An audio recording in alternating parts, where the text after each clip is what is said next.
Oh man, I forgot. Before we even start, we got to figure out the voice we're gonna use for the effed up song of the week. I mean, I can sing. Yeah. Okay, do your thing, cause that's your song. So do your thing. Right. I mean, What them church people be saying? Take your time, baby. right. Take your time. You know what I'm saying? But welcome everybody. This is the Ish That We Talk. I am the host with the mostest, Lily. I was gonna think of a different name, but I can't think of a different name. I gotta be 100. Mama gave me. It's the name my family called me. I am Lily. I am here with my co-host. I say it every time. I'm gonna continue to say it because it is the truth. She is the do all be all of this show. She pushes all the bells and whistles. If it was not for her, we would not have this show. So give a round of applause for Lindsay. Hello, everyone. Breezy Bree is not here. Hopefully she can come in and make her little guest appearance like she always do. She's fashionably late because that's just how she is. That's what an amazing person does. But again, this ish week.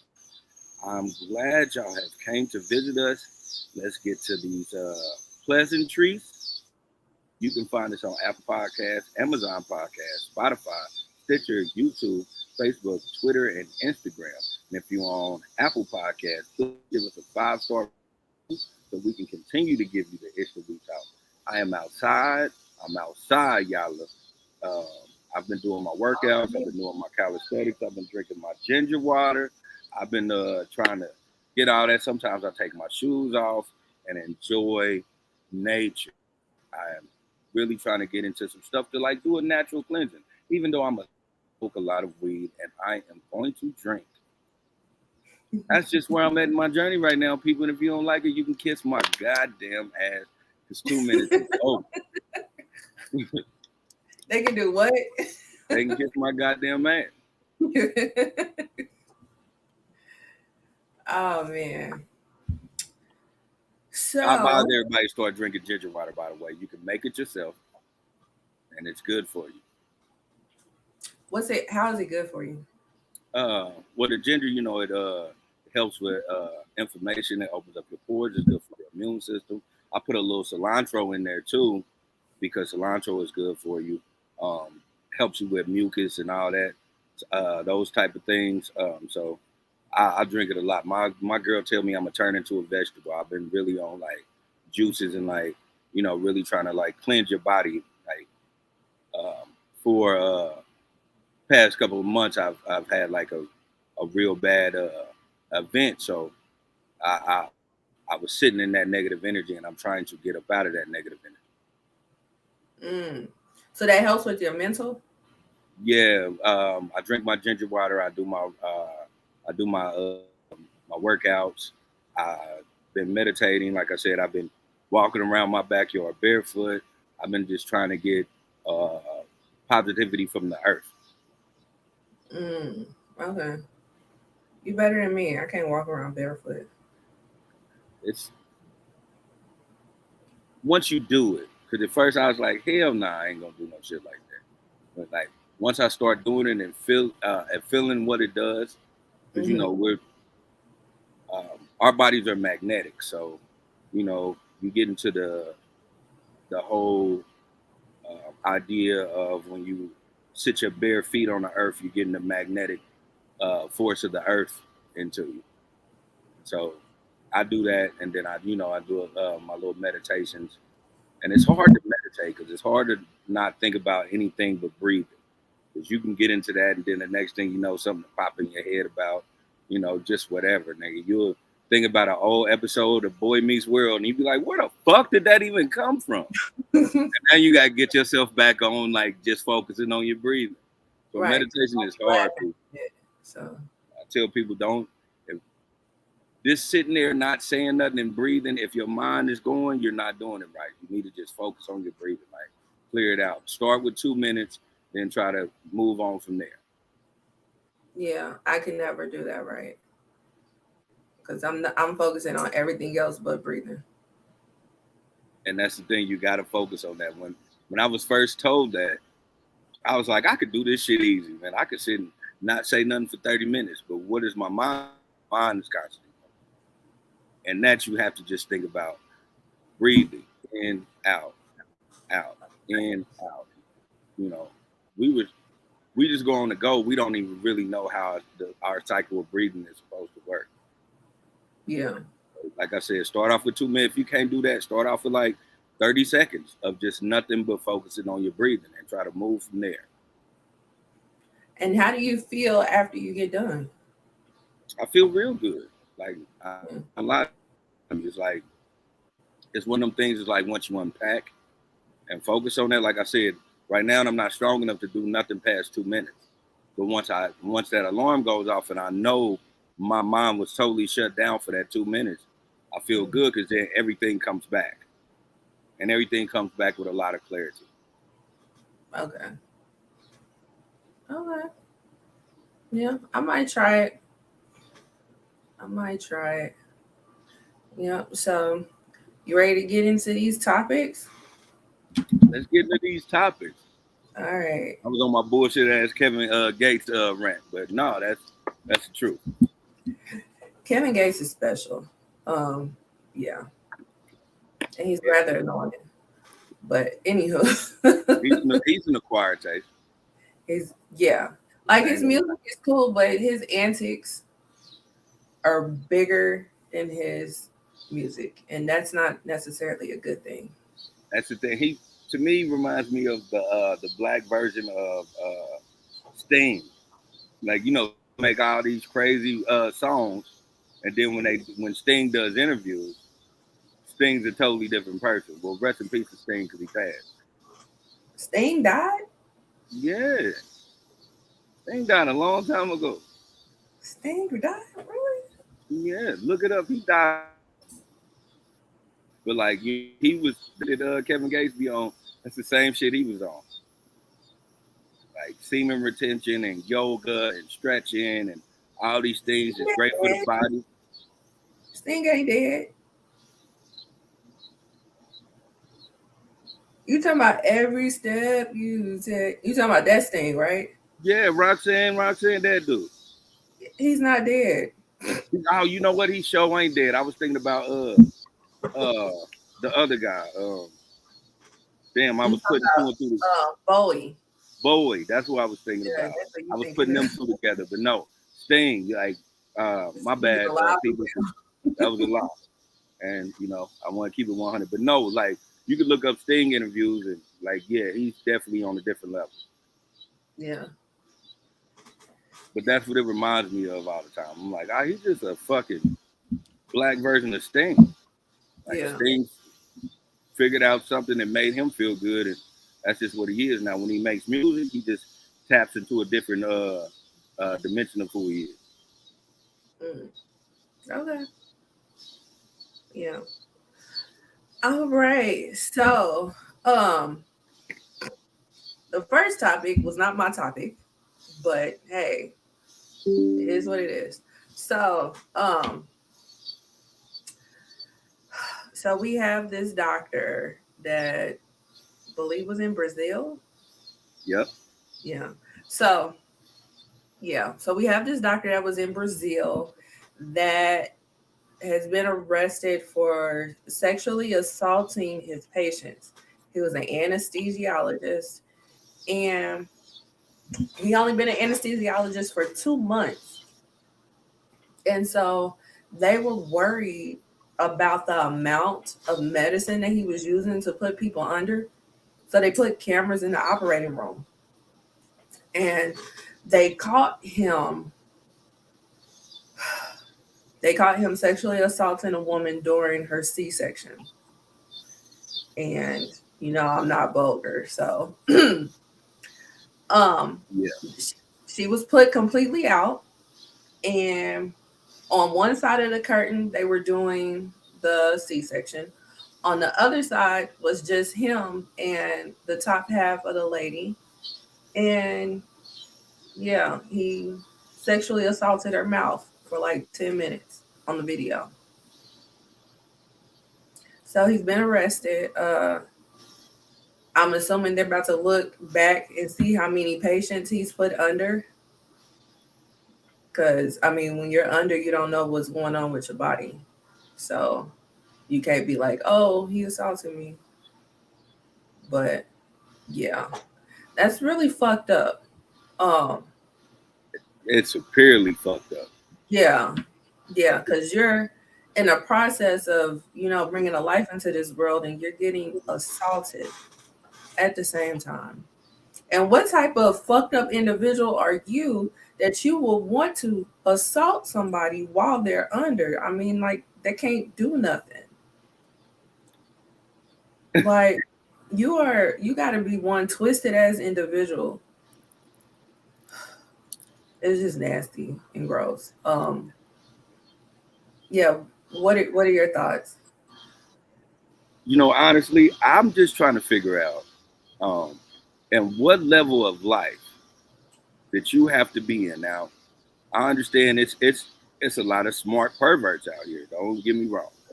But what level of perverted ass life where you felt like in front of a bunch of people you can get your dick out a bitch that was asleep? Like, like let's put this shit in perspective.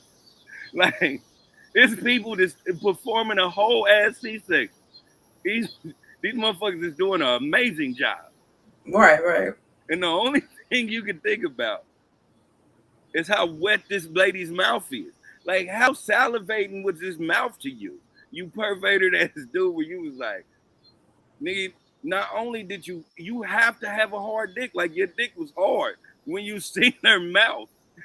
And he was like, yeah, I'm fucking this. Like, what level are you on, my dude?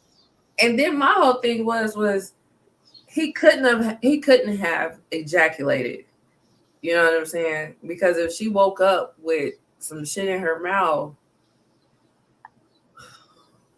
But you I said, mean, but he could have, because all he had to do is be like, oh, no, she's drooling. Clean that out. Like, she just waking up with a salty fucking mouth. And he like, nah, that's just because your mouth dry. Like, God, man. like that's what, like, hey, nah, here, chew this ice. Like, you know what I'm uh, saying? This nigga uh, he could have damn well, yeah, he could have nutted in this lady mouth. uh, Just the fact, because gross. I seen the video. I seen the video. Like, You saw the video? he looked around, adjusted her head, looked around again, like put his dick in there, looked around again, whatever, and just kept it pushing while they were operating. This nigga just like, yeah, just whole dick in her mouth. Like, dude, like, nigga, did you know her in a past tense? Like, did you know her? Like, oh, this bitch gave the best head in fucking whatever neighborhood in Brazil, and you wanted to like relive that? Like, how? I don't get it. Yeah, but he had to been doing it like basically the whole time. You know what I'm saying? But my whole thing is that like did nobody like on the other I mean, I understand that your focus is on the operation, but did nobody look up and see him going like this? Like I don't that's the part I don't understand. Because he wasn't doing that. He was smooth with it. He was standing still and looking over to see if they was looking, and he was like, just doing his thing. Like, you can thrust and not move your, what I'm saying, your upper body. Nobody's paying attention to your legs. They looking at you, looking at her vitals. So you could be staring at her vitals. They thinking you doing a good job, and in your head you like, oh fuck, like this nigga was on some weird ass shit. Yeah, you there is a special section in hell for people like this. Like this is ridiculous. Oh, hell does exist. He's gonna wake up every day with a demon dick in his mouth. Yeah. Ah, absolutely. Absolutely. That shit what is wrong with people? Like why? Why on earth? Why on earth? Why on another planet would you want to do some shit like that? Like that's gross. Just thinking about it makes me nauseous. The thing that the only silver lining to me about this, and I know that that's gonna sound weird, But the only silver lining was that he got caught. Because imagine if they didn't put cameras in there, and how many motherfucking mouths seen and violated. Like if you do this in front of everybody, eventually you're gonna, because like how other like serial killers and all that, they just start advancing to do other shit because they get caught. Like imagine what, know what I'm saying? Like what would have happened if nobody caught this shit where it is right now? Mm-hmm. Like, so that's the only silver lining to me. Cause I'm like, oh man, thank God that they caught him. Cause just think if he'd been doing this shit for 16 years. Right, exactly. Just think like if he had an STD or something. You know what I'm saying? Like how can you explain that to your mate? Congratulations, it's a You know, girl, but you got chlamydia. right. In your mouth. In your mouth. In your Like, mouth. yeah. Congratulations, but you got a bum bump. Like, like what the fuck? Right. Like this shit is crazy. Like there's no explaining that shit. You know what I'm saying? Like there's none. So yeah, and thank God it's only 2 months. Like you said, the silver lining and shit. Like thank goodness it was only 2 months that he's been licensed. You know, Because but he been putting bitches under so tough, they ain't been able to be like, what you doing? Stop. yeah, yeah, yeah. Like he Right, been they been putting them completely out. out. They Right, out. They like drunk sleep. right, right, and that was the reason why they put cameras in there because they're like, how much of this medicine are you using? Like Yeah. these type of surgeries don't require this much. They don't require people to be completely out. No, You no, know I what I mean? just don't want her to feel pain. No, no, nigga, you want to put your dick in her mouth. Right. And you didn't want to give her too less of anesthesia because like that one comedy show with Martin when Martin was like the bitch wake up like whose dick is this? Like you didn't want that situation to happen. Right. Right. So he was He like, was oh yeah. definitely putting her down. Mm-hmm. Yeah. Yeah. So it definitely was like, yeah, you got to be out.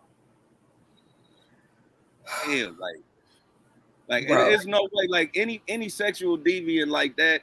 It was no way he wouldn't come in their mouth. I'm gonna keep it 100. you think so? Yeah, because you just not. Come on, man. If you just that type of perv, you ain't just putting your dick in there to get your dick hard. Because you can't walk around with a hard dick when everything is all done. You got to get that shit off. Yeah. You got a point there.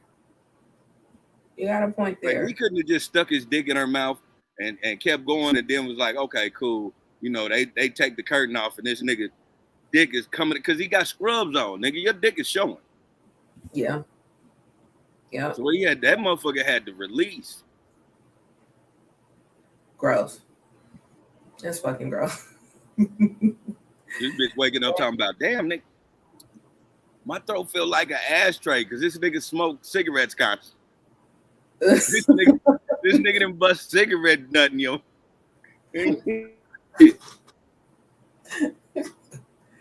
Oh, Or you goodness. feel you like, damn, what? I taste aloe vera. This nigga eat very well. Not aloe vera. Ugh. Fucking gross, dog. That is gross. Huh. I'm just saying, like. But that makes you think about like how things will be in the future. Like, are they gonna have to record everybody's surgery? And with it not being in America, they have different rules and regulations. Would recording in America be a HIPAA violation, or do you Yeah, have to sign off on it? it would be. You would have to sign off on it because it would be a HIPAA violation. Yeah. My thing is, with his perverted ass, I'm not even gonna say that like he's the first to do this. I think because it's only been 2 months in, Mm. I think he might have been taught like a motherfucker that said you put this amount, and they totally out. Like somebody had to tell him the right amount to make him like totally knocked out and unaware of this shit. Yeah. So My thing is because everybody be rushing down in Brazil to get their teeth fixed and get a Uh-huh. BBL and all that shit. He's the fucking cherry on the cake. Nobody got into the cake yet. So a lot of you bitches be waking up extra sore. And nigga done ran through you. Yeah. Yeah, you definitely got a point there. Though ain't no telling. Ain't no telling. This might be a thing. This might have been something he learned in school. Yeah. You know what I'm saying? Just imagine You you going down to Brazil to get a BBL. You wake up, your body all hurt, but your fucking hips are shifted. know? Right.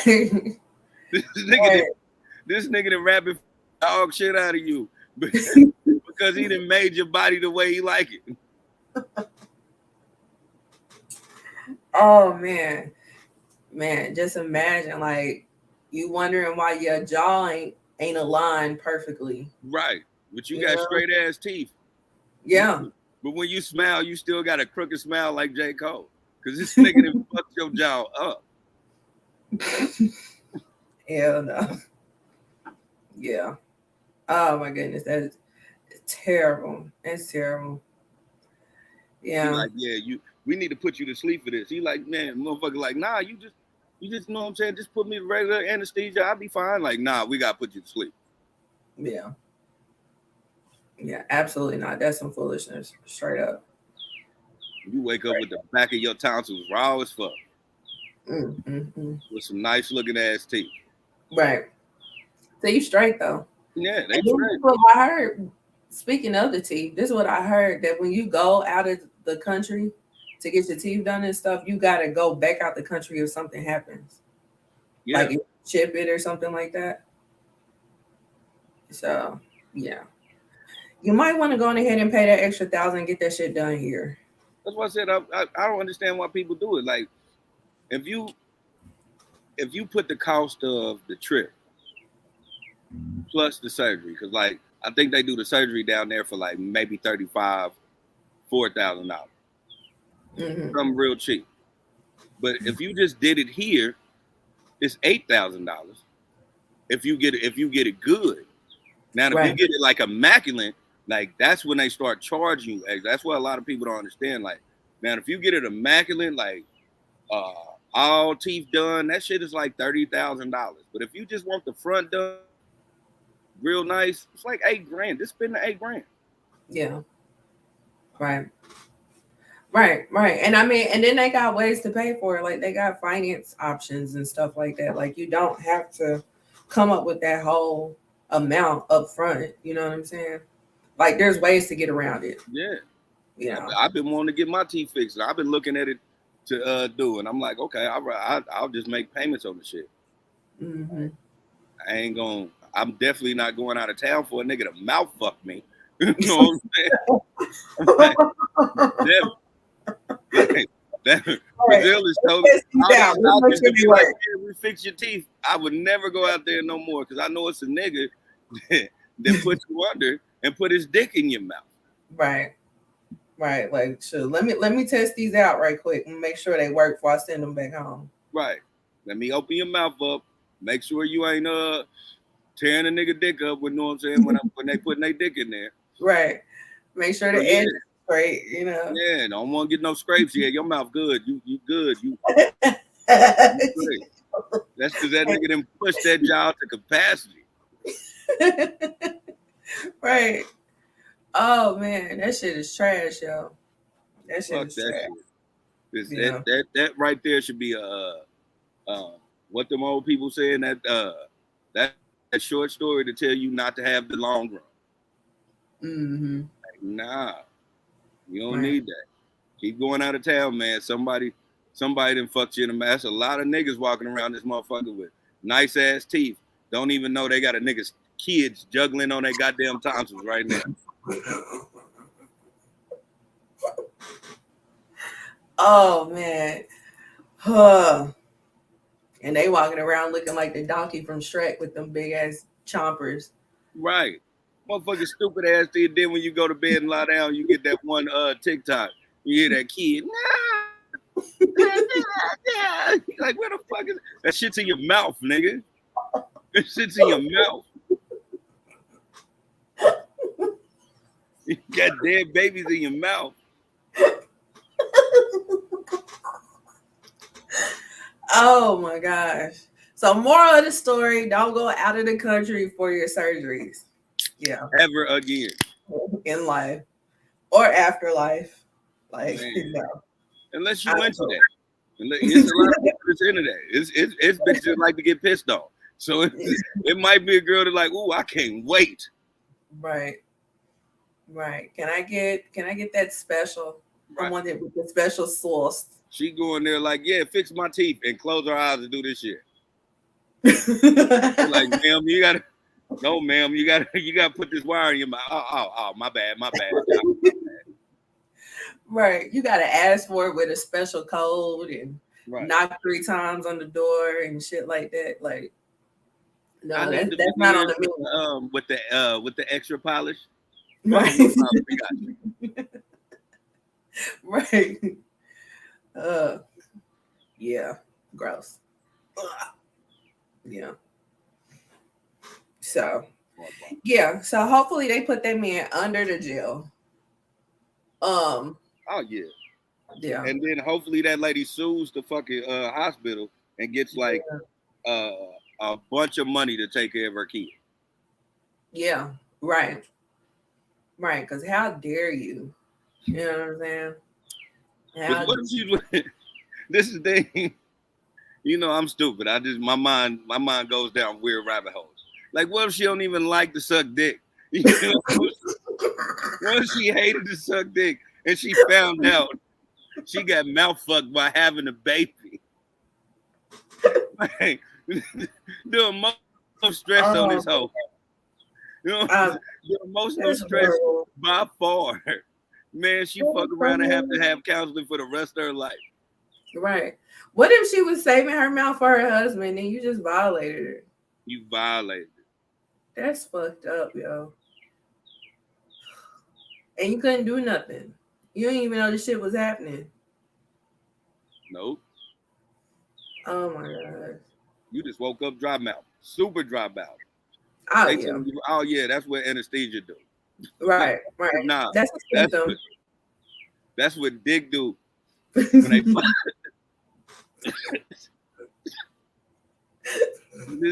this nigga, he done busted a nut in your shit and kept your mouth open. He didn't even bother to shut your mouth. Right. Oh, that's terrible. That is so damn terrible. Prayers for that lady. Bless her heart. Man, you gotta be a strong nigga, because what if she snores? Like, you sucking dick through a snore. Man, I thought they put something like on your face or something like that when you're under anesthesia. So he pulled that shit to the side. He put dick and balls over her face with that's what he did. Oh god, that is making my stomach hurt. Ugh.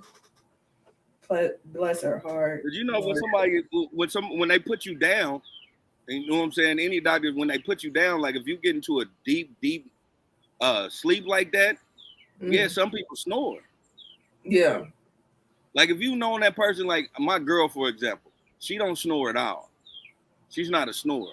But if she's drunk and she goes to sleep and she in that deep ass drunk sleep, she snore like a motherfucker. That's how I know she drunk. Yeah. I'm like, she drunk. Because normally she just sleep like a goddamn, like a dead person. You don't hear shit. But if she drunk, she gonna be like, yeah. So just imagine you putting your dick in your mouth doing. Maybe that's so he going through the. He going through the. This nigga's a savage. He needs to be shot, man. Right. They need a firing squad. That is horrible. Oh my god. Because I would never do Jasmine like. I would never be like, yeah, this is the time to put my dick in her mouth. Right. It's so far from the time. It's not appealing at all. No. All right, let's move on. Moving on. Yeah. All right. So Lisa Ray recently has made um, the blogs because she has a requirement of someone that she's dating. A person that she's dating basically has to pay all her bills. And, you know, me personally, I don't have a problem with her requirement because that's her requirement. If anybody wants to date her, that's what she requires. She's telling you up front is so you know what you're getting into. You know what I'm saying? Um, I do remember when she was married to the president of Turks and Caicos. When she divorced him, it was a finance issue that was going on during the divorce. So maybe she has PTSD from that, and she's just like, "Fuck that! Gonna I'm not gonna mess with somebody that's like posing, excuse me, to be one way and then turn around and be another way. So Yeah. eliminate all that. You know, this is my Then requirement. wasn't it he was like stealing from the people and shit? Cause like didn't he end up going to jail? I don't think he went to jail or anything like that, but I know he had like gifted her like I think he gifted her like a Bentley or something. And he was paying for all this types of stuff. But then when the divorce came, the shit was like about to get repoed and whatnot because he wasn't paying on it and all this kind of stuff. So she was just like, and she wasn't trying to give it back because she's like, that shit is mine. That was a gift. Why do I got to pay for it and whatnot? So, because remember, she had a reality show around the time that she was going through her divorce, and yeah, so it was a mess. Like that divorce was kind of a mess. So, but people, you know, people felt some type of way that these were her requirements or whatever. So, um, I mean, each relationship has different requirements. So whatever works in that relationship. I'm not gonna hate on a relationship, because that's their relationship. What works for them may not work for me, and vice versa. And you can't you can't be mad at her for putting the shit out there in the beginning, you know. And if you're not willing to do it or you're not able to do it, then you can't fuck with her. Like just leave it alone. Why even start? So what are your thoughts on it? I mean, when you had told me about this, that's why I said, Lisa Ray and like other women of her stature is in a different type of class, you know, and that's not downplaying any woman. I don't care if you got a corporate job or you a janitor or you work at McDonald's. I'm not saying that. What I'm saying is she's in a different type of class of dating where um, the man that she has been with, um, quote unquote, been on good financial means. So yeah, I don't have a problem with anything Lisa Ray said because um, it should always be requirements in relationships. Let's keep this 100. It should always be requirements. You should have requirements for your woman. She should have requirements for you. This is how things are supposed to work. I want everybody to stop thinking the whole, um, you get in a relationship for love. That love comes. Love does come. But before love comes, you need to have an understanding of each other. And Yeah. so if you haven't figured that out in life yet, then that's your problem, and that's why you have a problem with what Lisa Ray said. Because some women that's not a requirement. Some women it is. So I'm gonna talk to y'all right now. If that's not a requirement for you, if you don't like that, if you like that's some weird shit, whatever. Don't date outside your bag. You got to know what your bag is. If your bag can take care of it, and that's a requirement, then it shouldn't be no problem. Right. No, it shouldn't be.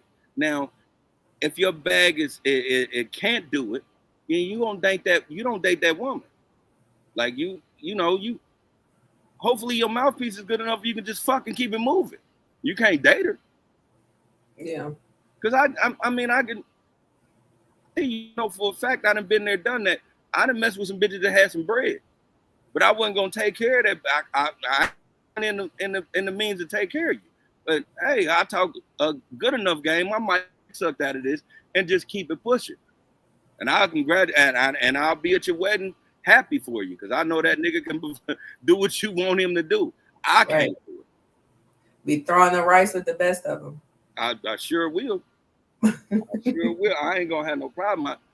People got to understand that relationships or a compromise, and you shouldn't get mad at what Lisa Ray say.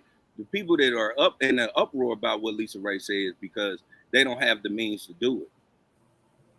You know, Yeah. I my girl don't have to worry about it, and I'm blessed to have that financial gain that my girl doesn't have to worry. She ain't never stressed off a bill, the mortgage, any of that. She ain't never stressed off of it. I ain't never put that on her. At the same time, I can understand the dude that doesn't have the means. So you don't date a woman that requires it. Yeah.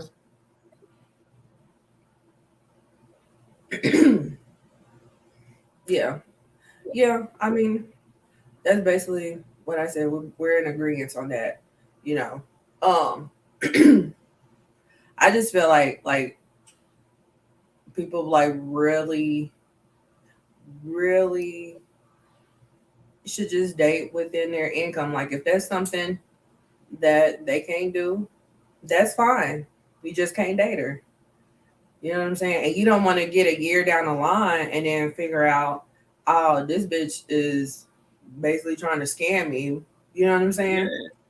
Yeah, So and it ain't necessarily a scam. It's just what she want and what she don't want, yeah. and You gotta she fall for it. paid it up front. And that's the thing. She made it up front. That should be the most respect. Um, in the beginning of a relationship, you can give anybody is be upfront with what you like and be upfront with what you would stand and what you can't stand.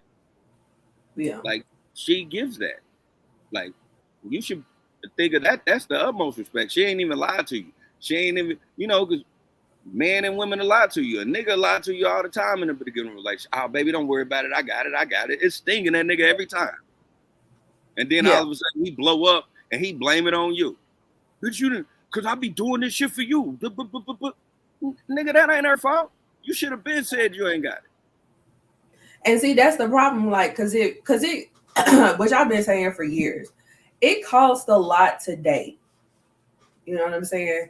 On both sides, whether you're the one that's paying for every date or whether you're the one that isn't. It costs a lot. Like if I never pulled out $1 on a date, it costs a lot to prep for that date. So if you ain't got the money to date, maybe you should, rearrange your priorities to get your money right to date. You know what I mean? And that's Just date okay. within your means. Just date within your means. That's all. Like, Yeah. if, That. if you a nigga that you work at Burger King. Mm-hmm. This is your job. You do an excellent job. And in a week they about to turn you into a crew chief. Like you really doing your job. But you got a Burger King amount of money. So don't date somebody who's in the corporate field and requires a man to do more because it ain't gonna work for you. Right. It ain't gonna unless she's willing to take that. We have to understand it like the prince and the pomper rule. It's gonna always be a woman who can deal with that. That her isn't what Lisa Ray's is. But either way it goes, and until you find that prince, if you're a pomper, you need to stay between pomper means. I hate to say it like that, but honest to God truth. If I couldn't pay all the bills and take care of everything here, and Jasmine was like, I ain't gonna do it, then I shouldn't be with Jasmine. Yeah. You gotta find somebody that's comfortable with you. You about to be a crew chief in a week. Maybe look for somebody that's in a field similar. Yeah. Yeah. Maybe you get that person that works down there at Taco Bell. Yeah. Or You know. anybody, it's teachers don't get paid shit, and they some of the smartest people in the world. Mm-hmm. You know, Get you somebody that you can learn from, and y'all Yeah. in the same financial boundaries where you can learn from her, and you can grow from there, and eventually y'all will get past the teacher and the Burger King salary. Yeah. Make it work for you. You just can't go off and be like, I'm gonna get the president of motherfucking IBM, Yeah. and and you a janitor. Like, it don't work unless she wants it that way. A rich woman gets to choose you. That's the trick. Yeah. Yeah. So we kind of like getting into that whole Kevin Samuels high value man, high value woman type of conversation. Well, I don't even want to put it in that because it's not high value enough. I just think people should be smart about their dating rules. Like, when you're Yeah. dating, you should understand where you're at in dating. If you're trying to talk to a lady and this lady tell you off the flip, oh, I like to eat V's every weekend, and I like to do this and I like to do that, pop, pop, pop, pop. If that's something you can't afford, then you don't need to front like you can. Right. Right. Right. Because you That's don't put yourself in a situation. yeah, You know what I'm saying? And but like you said earlier, like you just need to be upfront and honest in the beginning on what you can do, what you can't do. You know what I'm saying? What your requirements are. Because you'll save a lot. You'll save a lot of time if you are like that. You know what I'm saying? So, it. so I'm not mad at Lisa Ray at all. Nah, you can't be mad at Lisa. If you're mad at Lisa Ray, it's because you're overachieving when it comes to relationships. Because as a man, you we supposed to be taught that at the end of the day, we supposed to provide some type of comfort. That's her comfort level. You need to find out a woman's comfort level and see if you're able to match that. If you can't, then it's not no point. Don't put her through that process. And I understand you got a dream of being big and all that. Yes, you can do that, but you probably want to do that for yourself, and not with what I'm saying, not with a whole nother bag of a woman that requires this. Yeah. You know what Lisa Ray requires. A lot of men can't afford, even the men in front like they can. Yeah. A lot of men can't afford it. I'm gonna keep it 100 with you. The majority of the men that can afford that type of shit already are taking care of their woman. Yeah. Like it wouldn't be a problem. Like that'd be chump change to them. Yeah, You know they're what I'm saying? already doing it. So it's no those niggas ain't the ones arguing. Right. Right. Exactly. Like, when you Exactly. talk about the Kevin Samuel shit, it's that you know it's not the women who understand him that's arguing. It's the women that don't understand him because they're not on that level of understanding. Those are the ones that argue. I agree. I agree with that assessment. Um, yeah, because I wasn't a hater of Canvas Samuels. It was just with him, it was his delivery that was the problem. But when you sit back and think about what he was saying, he low key was right. Exactly. Like, yeah, Yeah. Even I when don't we know talked anyone. about him, we talked about him like in the very beginning of the show when that video went viral. Yeah, Yeah. And I was saying it back then, I was like, kind of ain't wrong, you know. So and I mean, it's Kevin Samuels spoke facts, and yeah. that's what a lot of people fail to realize, because a lot of people don't think with their mind, they think with their heart, or they think with their pussy or their dick. Hmm. You know what I'm saying? They don't think logically. He was stating facts. These are facts. They're saying, oh, well, we fell in love and I didn't have nothing, and he brought me up. Yeah, that happens, but that don't happen to everybody. And Right. because that don't happen to everybody, you need to dot your I's and cross your T's. Right. Right. Yeah. Yeah. And I mean, like shit happens or whatever. And, if you with somebody or whatever, you have their back and vice versa. That's one thing. But just a requirement just out the gate, I'm telling you what it is. If you can do it, cool. If you can't, then, we can be cool, but we ain't going to be dating. Yeah. And that's why I said, I mean, maybe you can get a good enough mouthpiece to get your dick sucked like the Brazilian doctor did. You know what I'm saying? But if not, you just move on. Yeah. And that's okay. And that's the thing. Like, if you can't do it, that's okay. If you don't want to do it, that's okay. You know what I'm saying? If this is her requirement, that's okay. You know, Yeah. Jesus will still love us all. So, yeah. Because I mean, if you watch the full interview with Lisa Ray, she even said like, um, some things, if it's just for sex, it's just sex. That's just what it is. But if a requirement to date her is Right. different. Right. That's a whole different ball game. That's a whole different ball game. So I'm not mad at her. I'm not mad at her at all. If you ain't got that bag, man, just try to fuck, man. Don't try to make her your woman. Ain't gonna happen.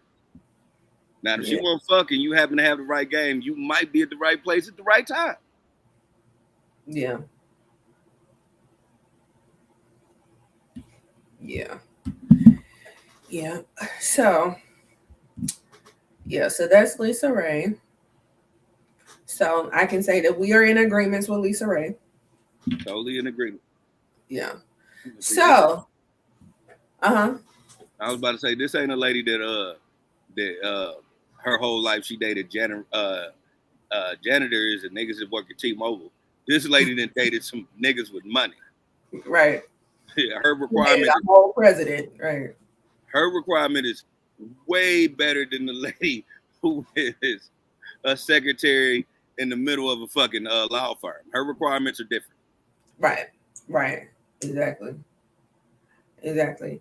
And even if the money didn't follow the president, that name alone, like, how you gonna come behind a motherfucking president? I don't care what it could have been the president of the KFC down the street.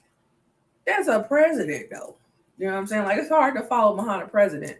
So yeah, we gonna have some requirements if you're gonna follow behind him. Just think of this, because I thought about it when I was watching the interview. I was like, dang, just think about asking the first lady of Turks and Caicos to pay the light bill. Ain't that some ignorant shit? Ain't that like, even as a Nigga, dude, I wouldn't want her to have that on me if I was a dude. Like, exactly. that's on the strength. Like, nah, if I'm fucking with the former first lady of anything, it could be the former first lady of First Baptist Church down the street from the river, you know, Church of God in Christ bullshit. I don't know. But the first lady of anything, you're not gonna have that on my head that while you was fucking with me, you had to pay some shit. Like, oh, I'm behind on my light bill, or I'm behind on my phone bill. I had to call and make a payment arrangement. No, not while you fucking with me. No. The only way that rides is if the first lady of Turks and Caicos met you at your job and knew what your job was and knew what you were making. Yeah. And then in that scenario, But I'm paying she's something. taking I'm care of taking you. over something. If I'm a dude, I don't care where I work. I don't care if you love me for me. I'm handling something. You know what I'm saying? You You don't can't. care if I'm just pumping your gas every other week. Like, Yeah, you gotta do something. you It gotta should do be something. no way. like like broke women be doing niggas when motherfuckers be trying to call and they be like, "What's up? What you doing?" Oh, nothing. Just tripping off these bills. Like a man should never be able to say that to the first lady of Turks and Caicos. Right. Wondering how I'm gonna pay this water bill. She should hang up automatically. Right. Like, we don't have that type of struggle over Yeah, here. no, we're in two different leagues, my nigga. Yeah. Yeah. We're good. We're Like, good. no, like so. We're not gonna be able to communicate. We're good. So You can't take that away from her. yeah. I mean, you really can't. You really can't. So next up, so there is a podcast, YouTube show, internet show, whatever the hell it is. I don't know. I don't even know if it's like a real life show or a parody of a show. It seems like it's a parody and the people just don't know it. But there's a show hosted by Funny Marco.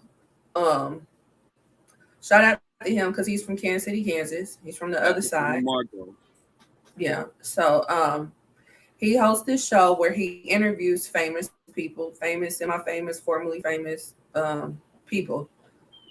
And there was this show or this recent interview that he did with Orlando Brown. Everybody knows Orlando Brown from That's So Raven, from the Proud Family, and various other things. Uh, he was on he was on the Jamie Foxx show episode. He was Major Pain. Major Pain. What's that show? Family Matters. Remember he was on Family Matters for a stint. Um, Very popular child actor, very talented child actor. He's actually a talented rapper as well. Um, He's actually a legend. He's been on legendary shows. He's a legend. yeah, yeah, you got to give him that.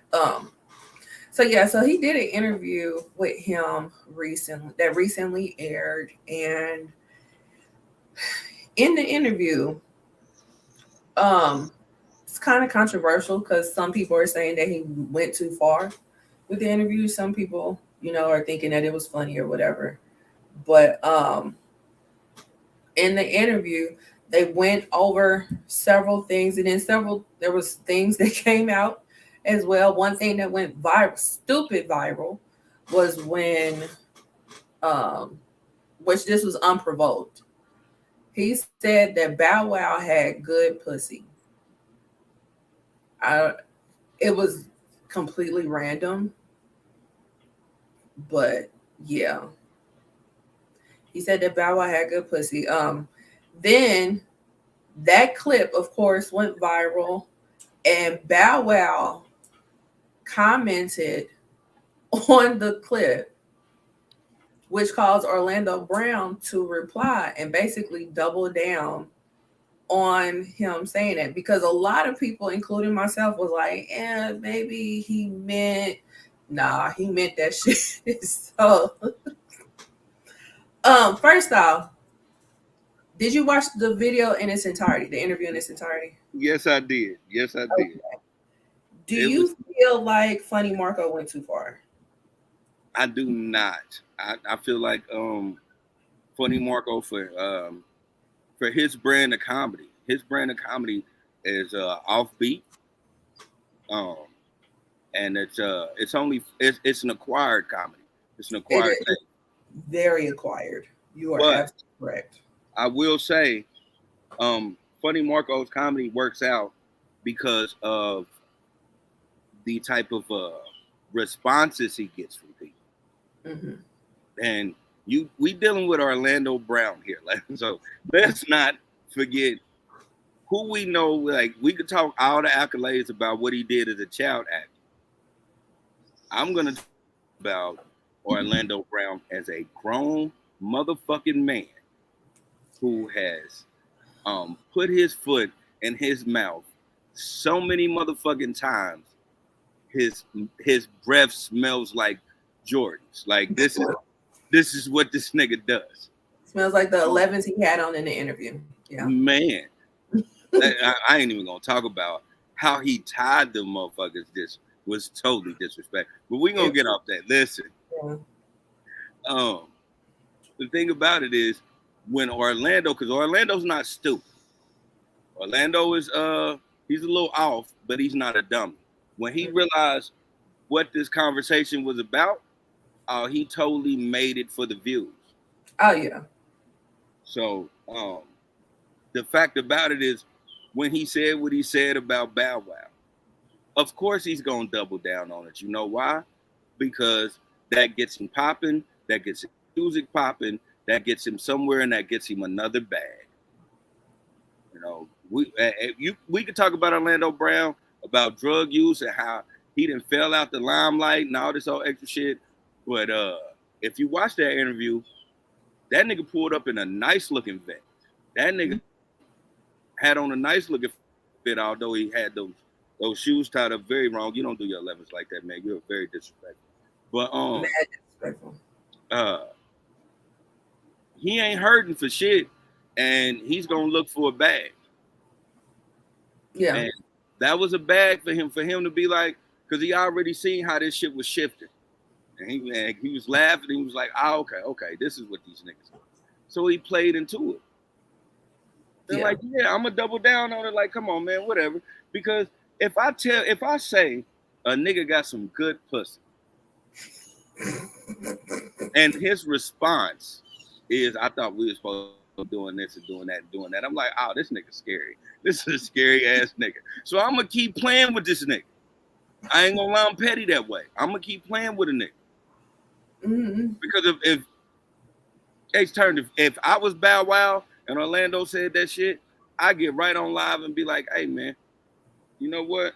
We ain't gonna discuss this on this platform, but I will say is, where you at? I'm in Atlanta, such and such right here. Come look me in the face and tell me I got some good pussy."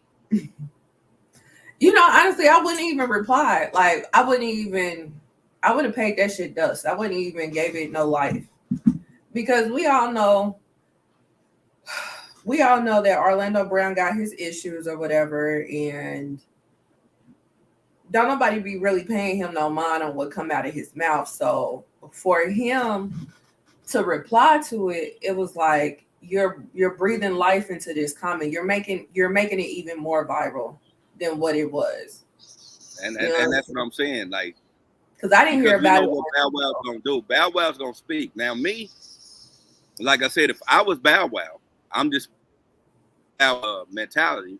That's how I would have addressed it. Now me just being me, I would have never said nothing about it. If somebody would have asked me about it, I'm gonna just laugh. I'm gonna just be like, "Man, that nigga's crazy," and keep it fucking moving. Cause like, nigga, who the fuck says that? Like, he didn't say he had some pussy. He didn't say he had bull. He said that nigga got some good pussy. Right. And that's what I was saying. Cause like when I first heard about it, it was because of Bow Wow's response.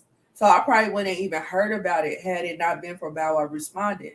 So when I went back and saw exactly what he said, because I was thinking at first he said bussy too.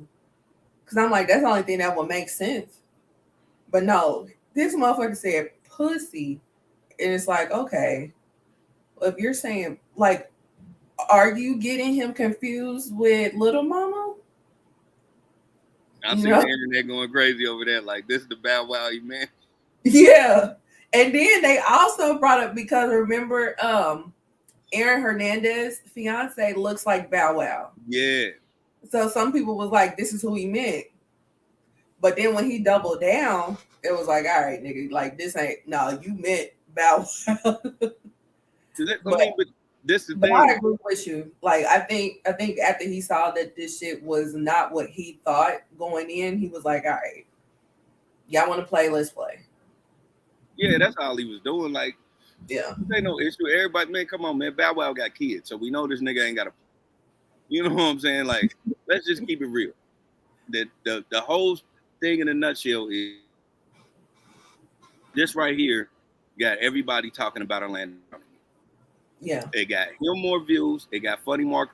Shout out to Funny Marco because it got that nigga amazing views. Mm-hmm.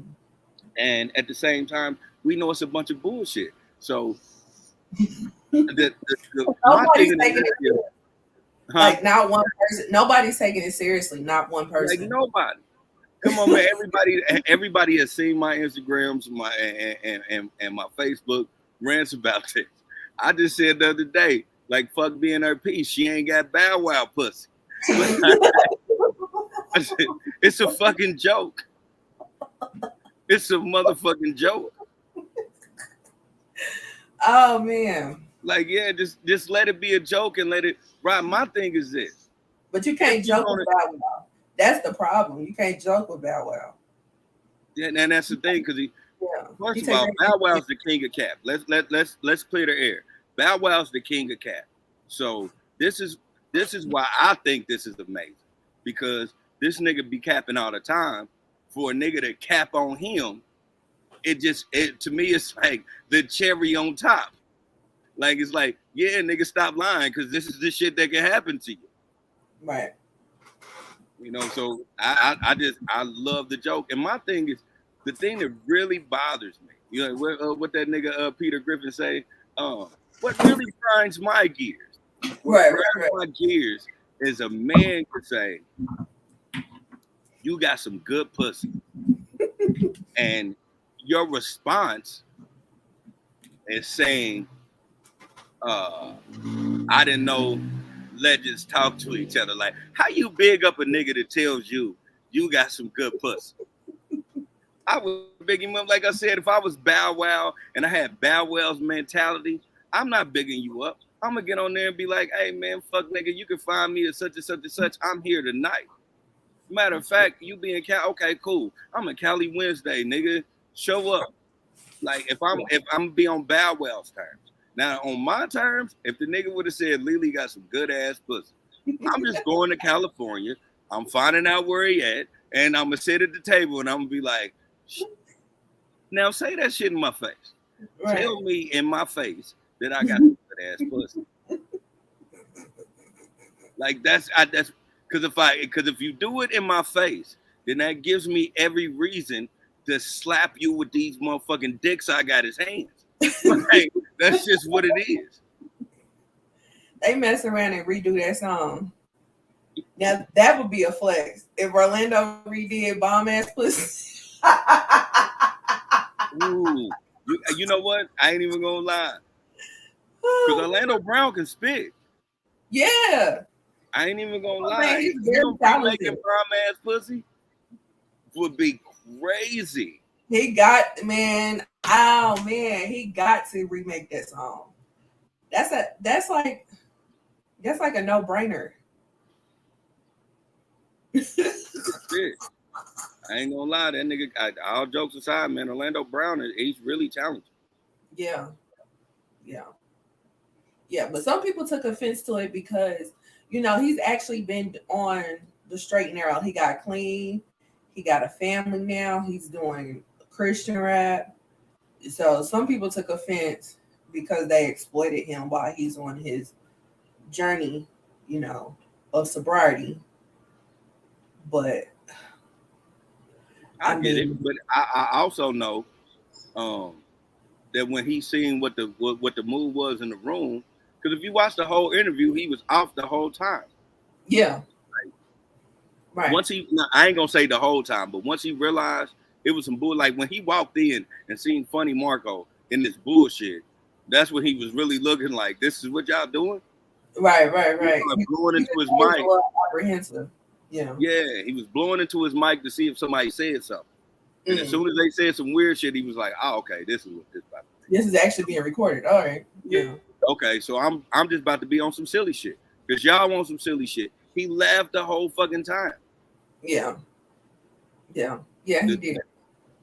My favorite part is when Funny Marco walked away and said he was gonna get something to eat, and he said he gonna boy do the interview for him. The little nigga was like 4. That nigga can't even read. He like, I don't even know who this is. He was like, I died. Right. I died, man. These niggas at whatever podcast or whatever studio that Funny Marco do his shit, but these niggas are funny.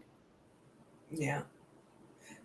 And for me, like, Funny Marco has never been my brand of comedy. I don't think he's funny at all. But that was an entertaining interview. I'm not gonna front. That was required to sometimes it works and it chimes out for him, for certain people. Other times it just falls on deaf ears. But he's an acquired and he has a genre. Or genre. I always say that shit wrong. Genre. He has a genre that, you know what I'm saying, he's an offbeat comedian. Yeah. Yeah. But I just never was a fan. Like, going back to when he was doing them Walmart videos, I just was like, I would be ready to fight him. And I knew somebody that he came up on, and she was in the middle of yelling at her kids at the time. So when she saw him, she was like, not today, not today. So he couldn't do it. But yeah, he almost got her. But I just it just never resonated with me. I was just like, I would be ready to fight him. Like, get away. So Yeah, a couple of my peoples did skits with him. They did the whole baby mama skits with him. So uh, a couple people I know, and then like one of my actual family members did a skit with him. I thought that shit was silly. Only because um like shit, Linda, you know how our family is. Our family live. So I thought that shit was funny as a motherfucker because she went there. yeah, yeah, yeah. So like, Well, shout but out other to than him. that, like, yeah, sometimes I watch certain shit that I didn't deem funny, but a lot of people deem funny. I watch that nigga views. That nigga be getting 200, 300,000 views. That nigga got, he's got a lot of subscribers. Yeah, And he got a following. He was one of the first people that you saw in Walmart, if not the first. You know, pulling that bullshit. You know what I'm saying? So yeah. Shout out to him.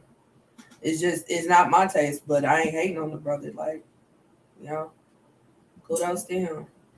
But but yeah, so that was Mr. Brown. Um, yeah, so let's see. So the next thing that we have up is one gotta go. So on one gotta go, we basically take a side and pretty much like come up with your argument for that side.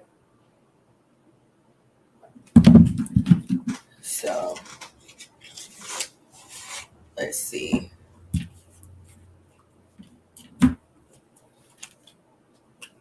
Just come up. I'm gonna give you four options, and you come up with one, and and you give the argument on why that one gotta go. okay, All right. let's do it. Okay. So one gotta go. Ooh, this one is hard. Okay. Return of the Mac. This is how we do it. Before I let go, and poison.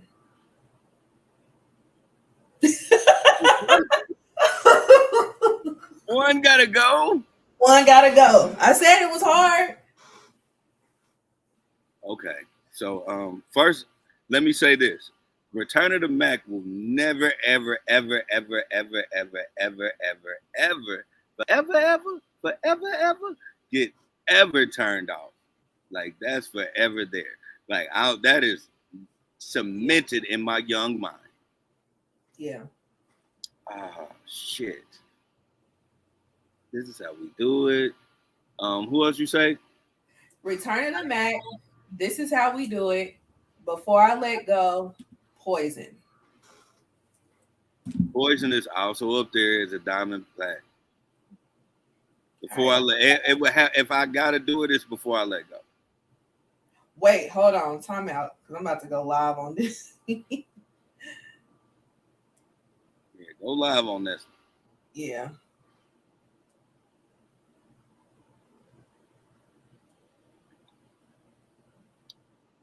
Damn, that's hard. Yeah. That's hard. Oh my god! But I'm just thinking, like, oh man, as a kid, because like I'm a '90s kid, so like, Return of the Mac. Yeah. Oh, Okay. this is how we do it. Okay. So one gotta go. Again, return of the Mac. This is how we do it. Before I let go, and poison. And you said which one again? Oh man, fuck, this is hard. Okay, poison, poison, poison. This is how we do it. Return of the Mac. Before I let go, before I let you go, before I let you go, Can I Not get that one. you tonight? Which one? It's Frankie Beverly and Maze. Oh, before I let you Dun, go. dun, Oh man, that just changes the whole spectrum. dun. Fuck. I thought you was talking about Blackstreet. No, no. These are cookout songs. Blackstreet's a cookout song. But I get what you're saying. Oh shit. This changes the narrative of this. Yeah. Oh, it would have to be Montel Jordan, this is how we do it. Yeah. Same here. Not, I mean, no shade, but the white folks kind of ruined that song. So, Oh, you got a but hefty bag off of this is how we do it. yeah. He's still eating A off of this hefty is how we bag. do it. He's still eating off of this is how we do it. Um, but yeah, that's that one. All right. Let me shuffle the cards Damn, again. that was hard. Yeah. Once you said it was Frankie Beverly in there, I was Yeah. like, oh shit, like no, I couldn't. No, that is that deal. That is the reason why the other songs were invented. Right. You got to do that electric slide. Like, you got to. And you got to mix it in with Beyonce. You got to do it. Like, Yeah, what's right? yeah. The Beehive definitely got to do it. Shout out to the Mhm. Beehive. I don't Right. disrespect y'all. No, you cannot. My condo is almost paid off in the Beehive, and it's a sky rise. The views are amazing. Anyway, Only thing I will say from the Beehive is, um, I love Beyonce too, but I can guarantee you, uh, Johnny Gill came out with that single before she did, and then when she came out with it, it destroyed Johnny Gill's Virgin, and oh, I'm which kind of song? mad about that. Which song? Uh, before I let you go, no, the what's that shit she came out with? The what song she did from Frankie Beverly and the Mac? That's it. Yeah, that's it, right? Mhm. Yeah, Johnny Gill had a single before that. He remade it. Oh, so he did a complete remake because she kind of used it. It was that, and it was that cameo song that she did. She kind of like infused them together. But I Yeah, didn't know. Shit, you better than me because I didn't know that Johnny Gill yeah, did I that. knew that, and he came out with that, and it probably charted for a week, and then Beyonce came out, and then nobody heard that shit no more. Right. Hey, it'd be like that sometimes. All right, so one gotta go. Tacos, chicken wings, burgers, and pizza. Pizza, Why pizza? pizza, because that's too much bread intake. I would say pizza and burgers, but I'm gonna just go pizza. That's too much bread intake. Like you fuck around and if you think about it, you eat a personal pan pizza, man. The majority, like 90% of that is fucking bread. And that shit's bad on your system. But it tastes also very good. It does, but it's bad on your system. Like you don't want to be 80 years old and can't walk.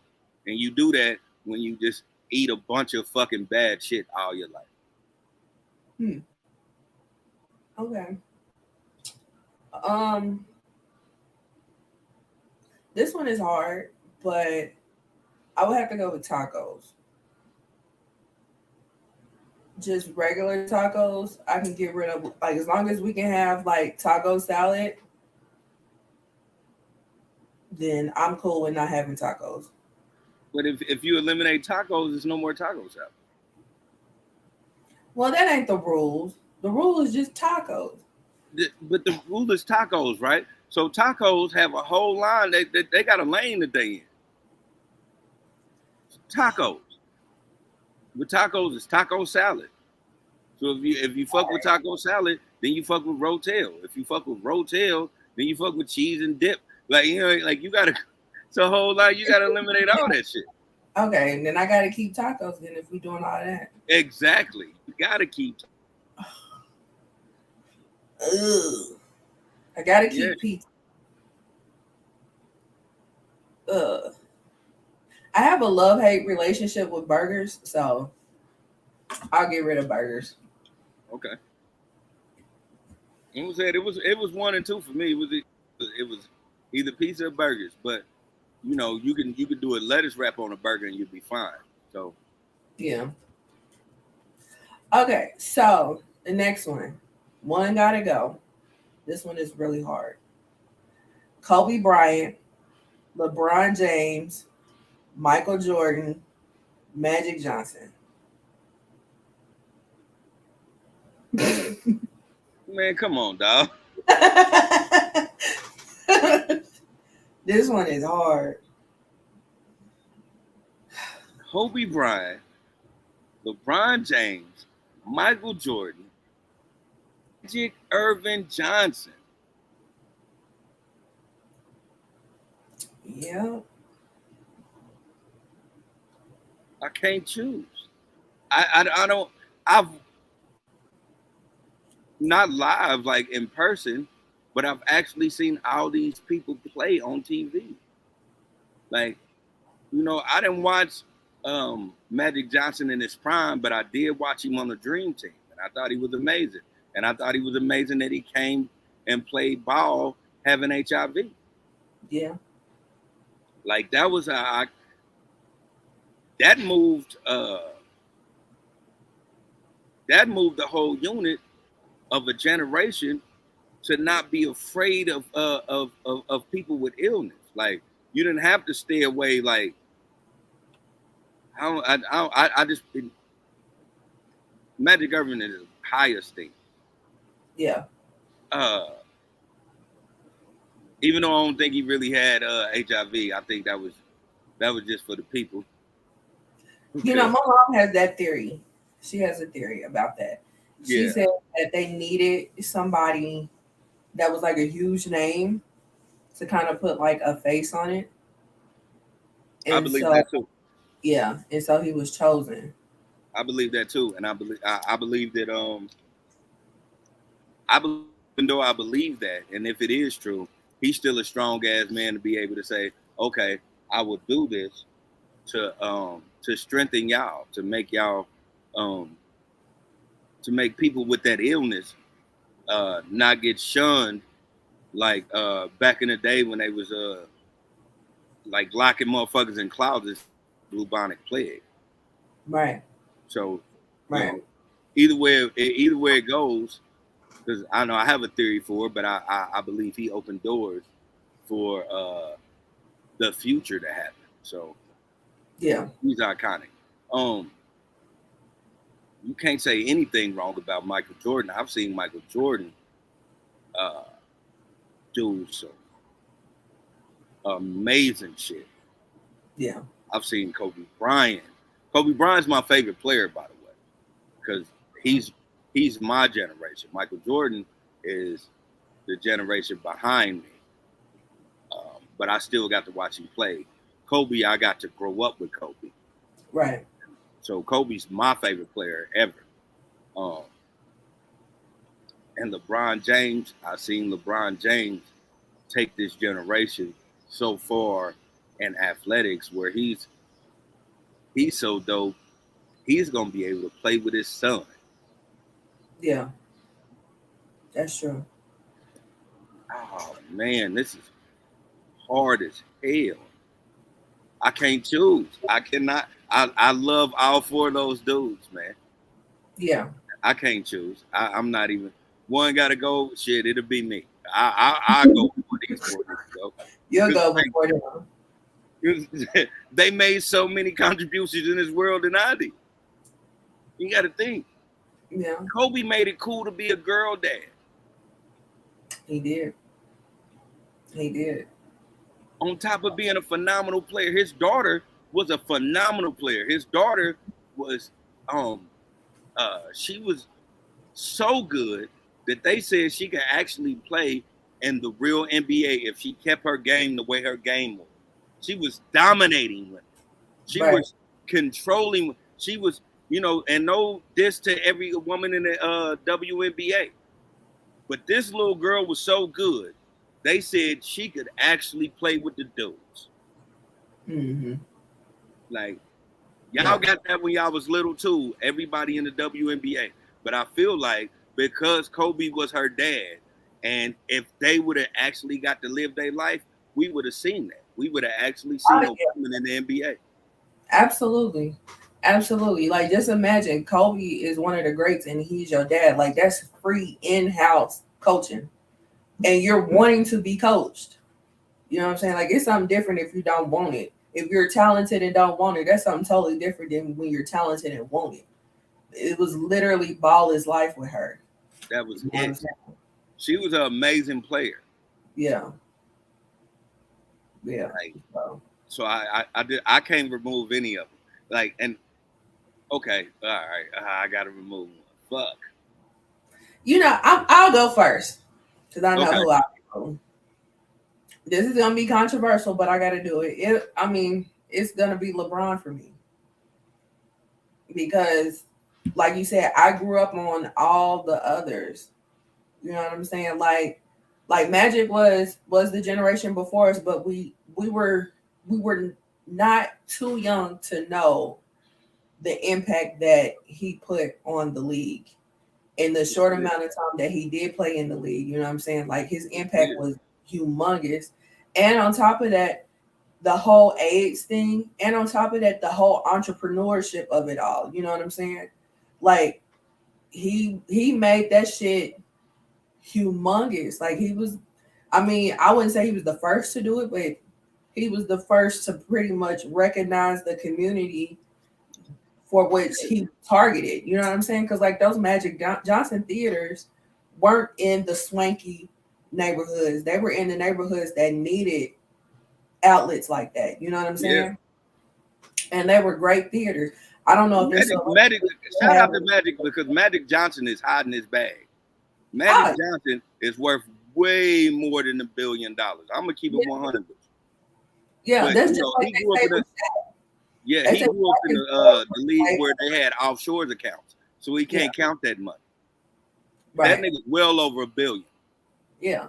But that's the same thing that they say about Shaq. They said that if God forbid, if he were to no longer be here and they were to liquidate all his assets, he would be like one top 15 easy richest people in the world. Yeah, You know what I'm saying? Then when you get to really thinking about and all the shit that he owned, yeah, cause like damn near every commercial that he does, he owned that shit. You know what I'm saying? So yeah, like Shaq is up there. He probably was taught by Magic. You know what I'm saying? Probably followed some of his blueprint. You know, hell cause yeah. like yeah, cause like You gotta Shaq, think Magic Johnson was opening up theaters. He was opening up theaters in the hood, and right? like some of them was like uh the hoods was so fucked up. It wasn't a lot of people coming in that motherfucker, and he was still able to maintain the motherfuckers for years.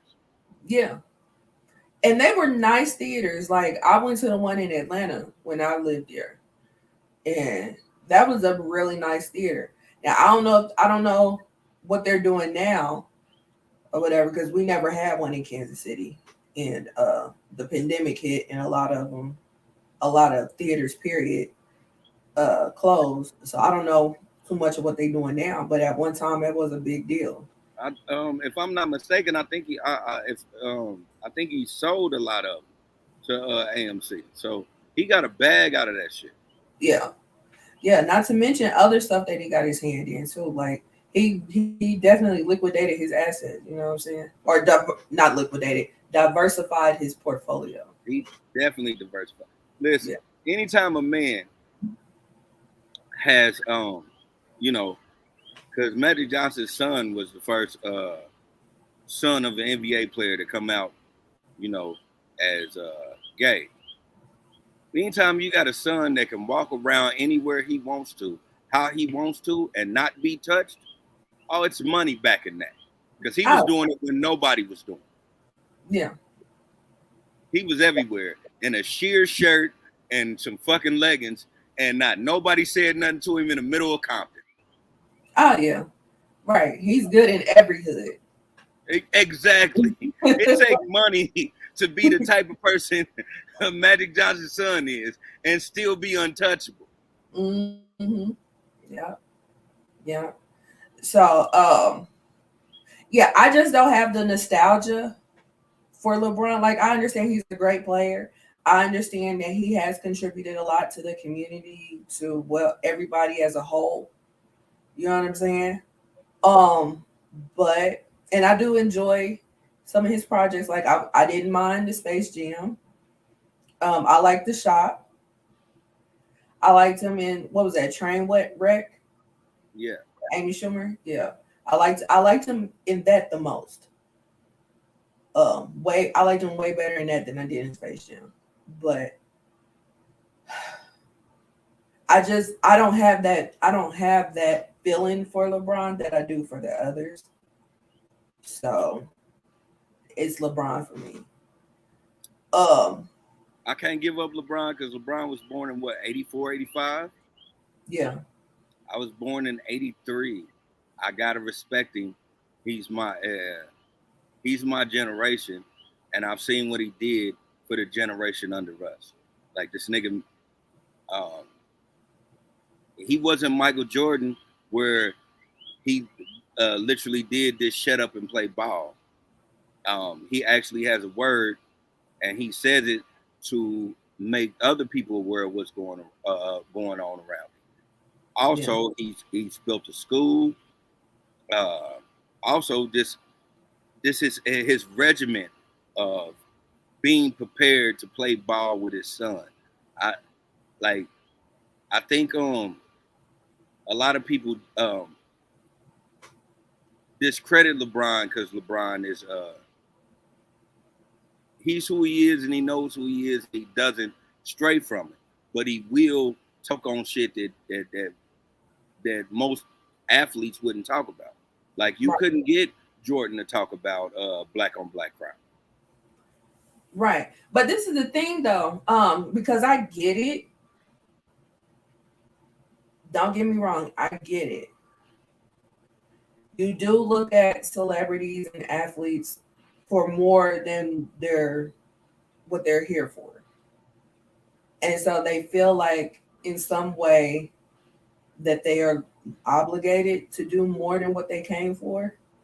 But I'm not gonna knock somebody for for doing what they came to do just Yeah, exactly. because you don't want just because you want more rather. You know what I'm saying? That's And so why I wouldn't eliminate Jordan because a lot of people is looking at this right now and say, well, just eliminate Jordan because Jordan never spoke on shit and he never was, you know, that's only not thing what we know him as being just a great basketball player. But that's what we're talking about. right, right. And like they're all in this category because they're basketball players. However, when you do one gotta go, it gotta be them and everything that comes with them. You know what I'm saying? So I can totally understand why you would keep LeBron for more than just basketball.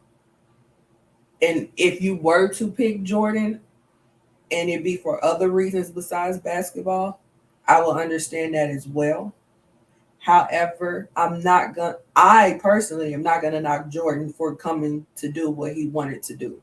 I can't. I got on Jordans right now. That'd be disrespectful to knock off Jordan. Yeah.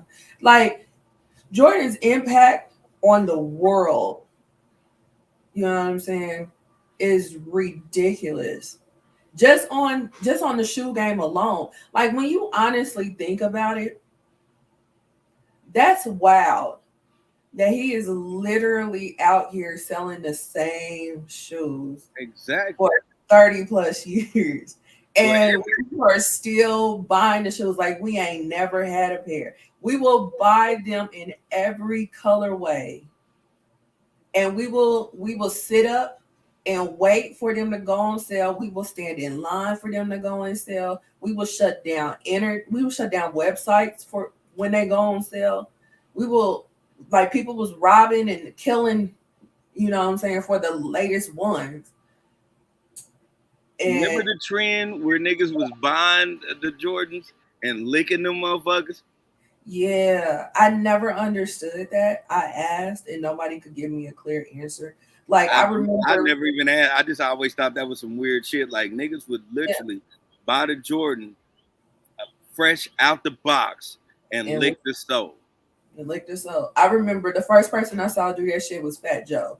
I want to say he did that on an MTV Cribs episode, and I just, for the life of me, did not understand why he did that. I said, what the fuck? Like, I understand the whole Jordan and his tongue thing, but you don't lick the fucking sole of a shoe. But Jordan he wasn't was licking the licking sole of a shoe. Reeboks, like That nigga Jordan was sticking his tongue out because, ha ha, nigga, I beat you and I'm about to dunk on you. yeah, like he stuck his tongue out when he would be in the air, not because of his shoes. Like he could have been barefoot sticking his tongue out. Like, but I never understood the concept. People tried to explain it. I didn't get it. Excuse me. I just know my motherfucking ass was never licking nobody's soul fresh out the box. Like you don't know how many people that pair of shoes then went through before it got to you. You How many niggas, machines then it went through before it got to you. you niggas was running around carrying like carrying coronavirus fucking germs in the system before y'all even knew it. Yeah. That's why a lot of you niggas didn't get it. I already had the antibodies to beat it. You niggas live that soul, and the next day I was sick as fuck. Y'all Right. don't understand why y'all was so sick, nigga. You got corona back then. Right. Right. Like Yeah. I just I never understood that. That was one trend that I was cool on. yeah, I just didn't understand that trend. I didn't understand that trend. I didn't understand the whole trend on the Jordans where they were knocking motherfuckers that was creating Jordan. Like at one point, like motherfuckers wanted to be so authentic, a nigga couldn't even like do a Jordan like he wanted to. Like he couldn't design a Jordan. They'd be like, "Oh, them motherfuckers is fake." But Yeah. no, it's just it's the colorway. It just don't cost $600. Like you know what I'm saying? Like you pay. Hmm. The nigga Right. did it his own way. Right. Right. Like you can't go to Nike ID and get your own custom because yeah, because people will straight up be like, oh, they fake them. That colorway ain't never came out. No, it ain't never came out because I created this colorway. So, but yeah, yeah. Like Jordan's is a big thing. Jordan's a So big deal. Listen, I started listening to Anderson .Paak. This is a fun fact for all of y'all listeners. I started listening to Anderson .Paak because I heard some music and whatever. I wasn't really vibing from it. But then I heard a lyric from Mama Won't You Carry Me when he said, 6 years old, I tried my first pair of Jordans on. And I was 6 years old when I had my first pair of Jordans. And after so that, after that, I was a pure ass fan because I was like, this is about to be my life. Like, this is right, about to be my whole life. right. I ain't You even know, gonna lie. I was like, damn, he talked about getting free cable and free school lunches. I was like, damn, hmm I gotta listen to more music. right, right, So Jordan was responsible for that. right, right. Cause You that know, my mom when we were younger, and my mom was buying our shoes. My mama was so annoyed with the price of them at the time. She wrote Michael Jordan a letter. not your mama is one of them people to write her congressman. What the fuck? Right. I mean, I don't know if that made it worse. I don't know if he got the letter. I don't know. But she wrote a letter to Michael Jordan because she was overpaying for the Jordans. She was over it. And that was back when they was like one something. So she Yeah. get there to pay 200 a pop. But she got a grandkid now, so So yeah. now she So just I buying. have no problem with doing it. Yeah, because when I was a kid, I think mine it was almost 100. I think they was like $98, something like that. I got the Jordan uh what was it, the sixes or the sevens? Yeah. It was a sevens. I got a pair of sevens, and I never forget my cousin because he was just a natural born hater. Uh, he was like, "Well, they supposed to make you jump higher, so you supposed to be able to jump higher." And so he tried to make me jump down this hill because he wanted me to fuck my shoes up. Because he was a natural born hater because he not these fucking Jordan. Hell no. And I almost fell for it. I ran down that motherfucker and then I seen how weird that motherfucking hill was. I said, nah, I ain't gonna catch my foot and I'm gonna scrape my shit up. Mm-hmm. Nope. I stopped midway and was like, nope, I'm gonna get a whooping. I'll never forget that shit. Right. Right. Because you better not come home. Be just like these shoes. 2 weeks later, he got some play shoes. Yeah, 2 weeks later, he got the white ones. I had the black ones. So my shit was killing. Mm-hmm. His white ones he couldn't wear with everything. My black shit I can wear these bitches with everything. I'm fly. Yeah. Yeah. So you know that you still ain't answered the question. I feel like you're trying to avoid it. I am. I don't want to answer the question. I keep saying, man, like I can't answer that, but if I have to, shit. Yeah, this has been a long one. Oh, yeah. Shit. If I gotta eliminate anybody, I would have.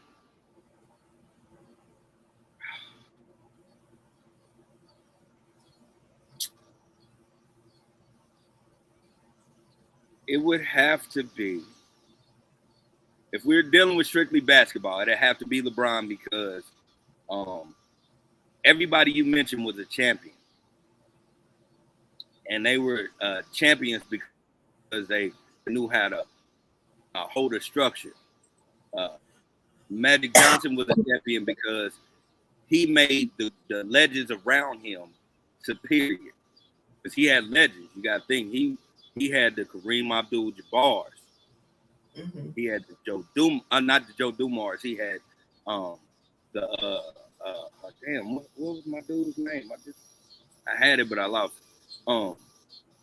But he had a great staff with the Lakers. Jordan had a great staff. He had Pippen. He had fucking Kerr, Tony Kukoc, Luke Longley. Like, these were people that played their position great. They weren't stars, but they played their position to a T. Mm-hmm. Kobe. Let's think about Kobe. Kobe had Odom, Shaq, what was his name? E.J. Johnson, Sam Cassell.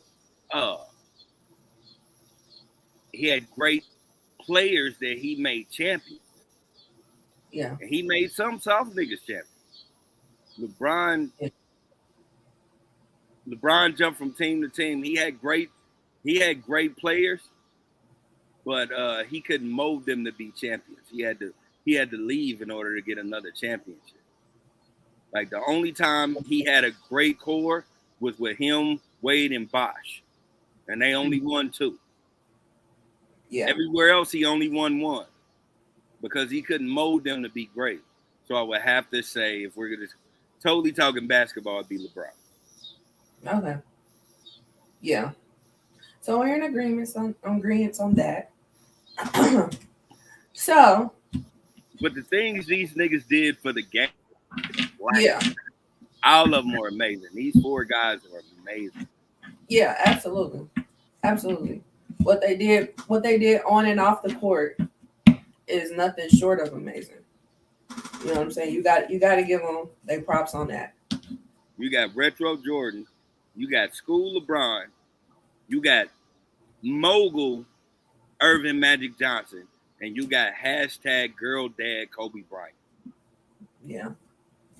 Those are that's just amazing. Yeah. Yeah. Yeah. So that's one gotta go.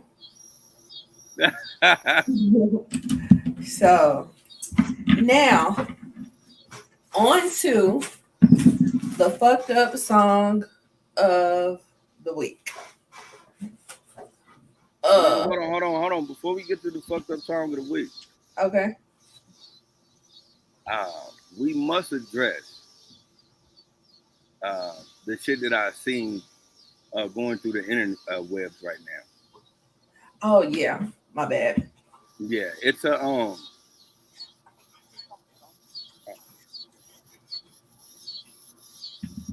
lady um, that's running around here telling women not to suck dick. Yeah, she's telling women that you shouldn't suck dick because man cheat and man don't care. They'll stick their dick in anything and blah blah this and blah blah that. Uh, please, ladies, do not go off this narrative. This is not every man. What she needs to be mad at is the man she chooses in her life that that are apparently fuck niggas. It's not everybody. Ladies, if you're in a relationship with a man, unless that dude tells you to his face, I mean to your face, he don't like his dick sucked, you better be sucking some dick. That's just what it is. Like you should never deprive a man from certain sexual things that he likes, because that's what's gonna make him cheat on you. You know, niggas can talk that shit. We can be in counselors and be like, I needed that emotional thing, and sometimes that is what it is. But for the most part, a lot of men cheat because the things that they're used to, they're getting deprived from. If you're a dude that got your dick sucked all the time, and now you're messing with a girl in a relationship that says she don't suck dick, you might be like, all right, I'm strong enough to go through that. But if a motherfucker tell you she'll she'll put that motherfucker on the back where the head of your dick can spar with her tonsils, you gonna want to see what that shit's about.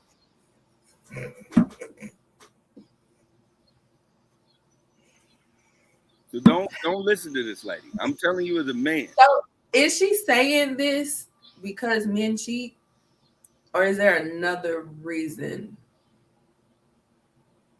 To me, and her little rant, she's probably deal with dudes that didn't tell her what it was, and she's probably been cheated on before, and she's probably just been with a dude that just like fucked everything and everyone.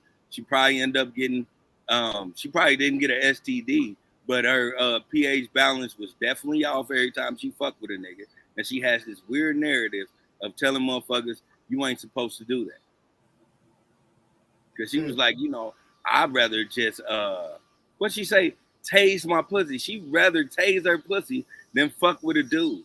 So don't listen to her. Wait, no, she literally said tase her pussy?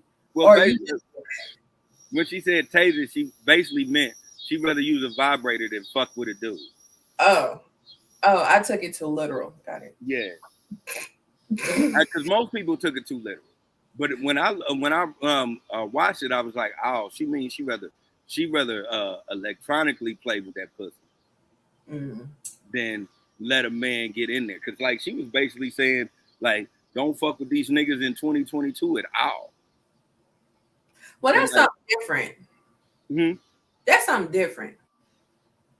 No, That is something different because she's saying don't fuck with these dudes because they're this, that, and the third. She's not saying fuck with them, but don't suck they dick.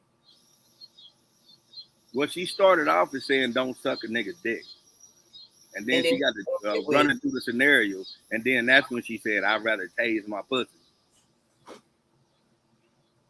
Yeah, and I'm like, oh, you just bitter. You know what I'm saying? Like you just bitter. Like you fuck with a lot of fuck niggas, and you just bitter. Yeah. But don't put that narrative out there to like stop sucking dick. Like, the fuck are you talking about, lady? Yeah, that has nothing to do with anything. It has nothing to do with anything. Like, what do you mean? I mean, like, sounds like the gist of it is don't fuck with a fuck boy, and I'd rather be by myself than to fuck with another fuck boy. Is Yeah, what and that's the thing. And just say that. Don't put the narrative out there that it's so fucked up in the game where you shouldn't suck dick no more, and you should rather satisfy yourself with a vibrator instead of fucking with a dude. Some women do that. Don't get me wrong, and I'm not knocking the women that do that. Only thing I'm saying about the women that do that is two things. One thing I want to say is, damn baby, who hurt you? The second thing I want to say is, you know, uh, your life ain't every other woman's life. So you shouldn't put that out there like that's the go-to form. Because there's gonna be a lot of women and men included that are gonna miss their blessing because it's false narratives out here. mm-hmm.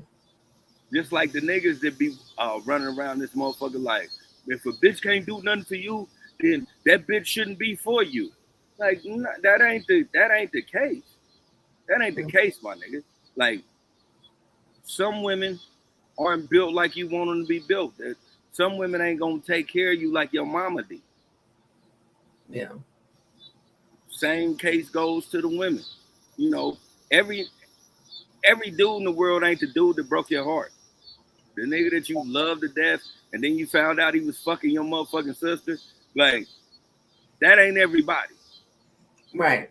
Right. But you should learn from that situation and not make that same mistake. But and nowadays they don't do that. Just be like everybody fucked up. I'm gonna just stick to Yeah. myself. I'd rather do this. I'd rather do that. Man, all that shit is weird, man. Like we were So born to interact with each other. what would you suggest if somebody is like fucked up in the head from a fucked up relationship and they don't want to put themselves in the trick bag again? What would you suggest they do? Well, for me, I can only say this.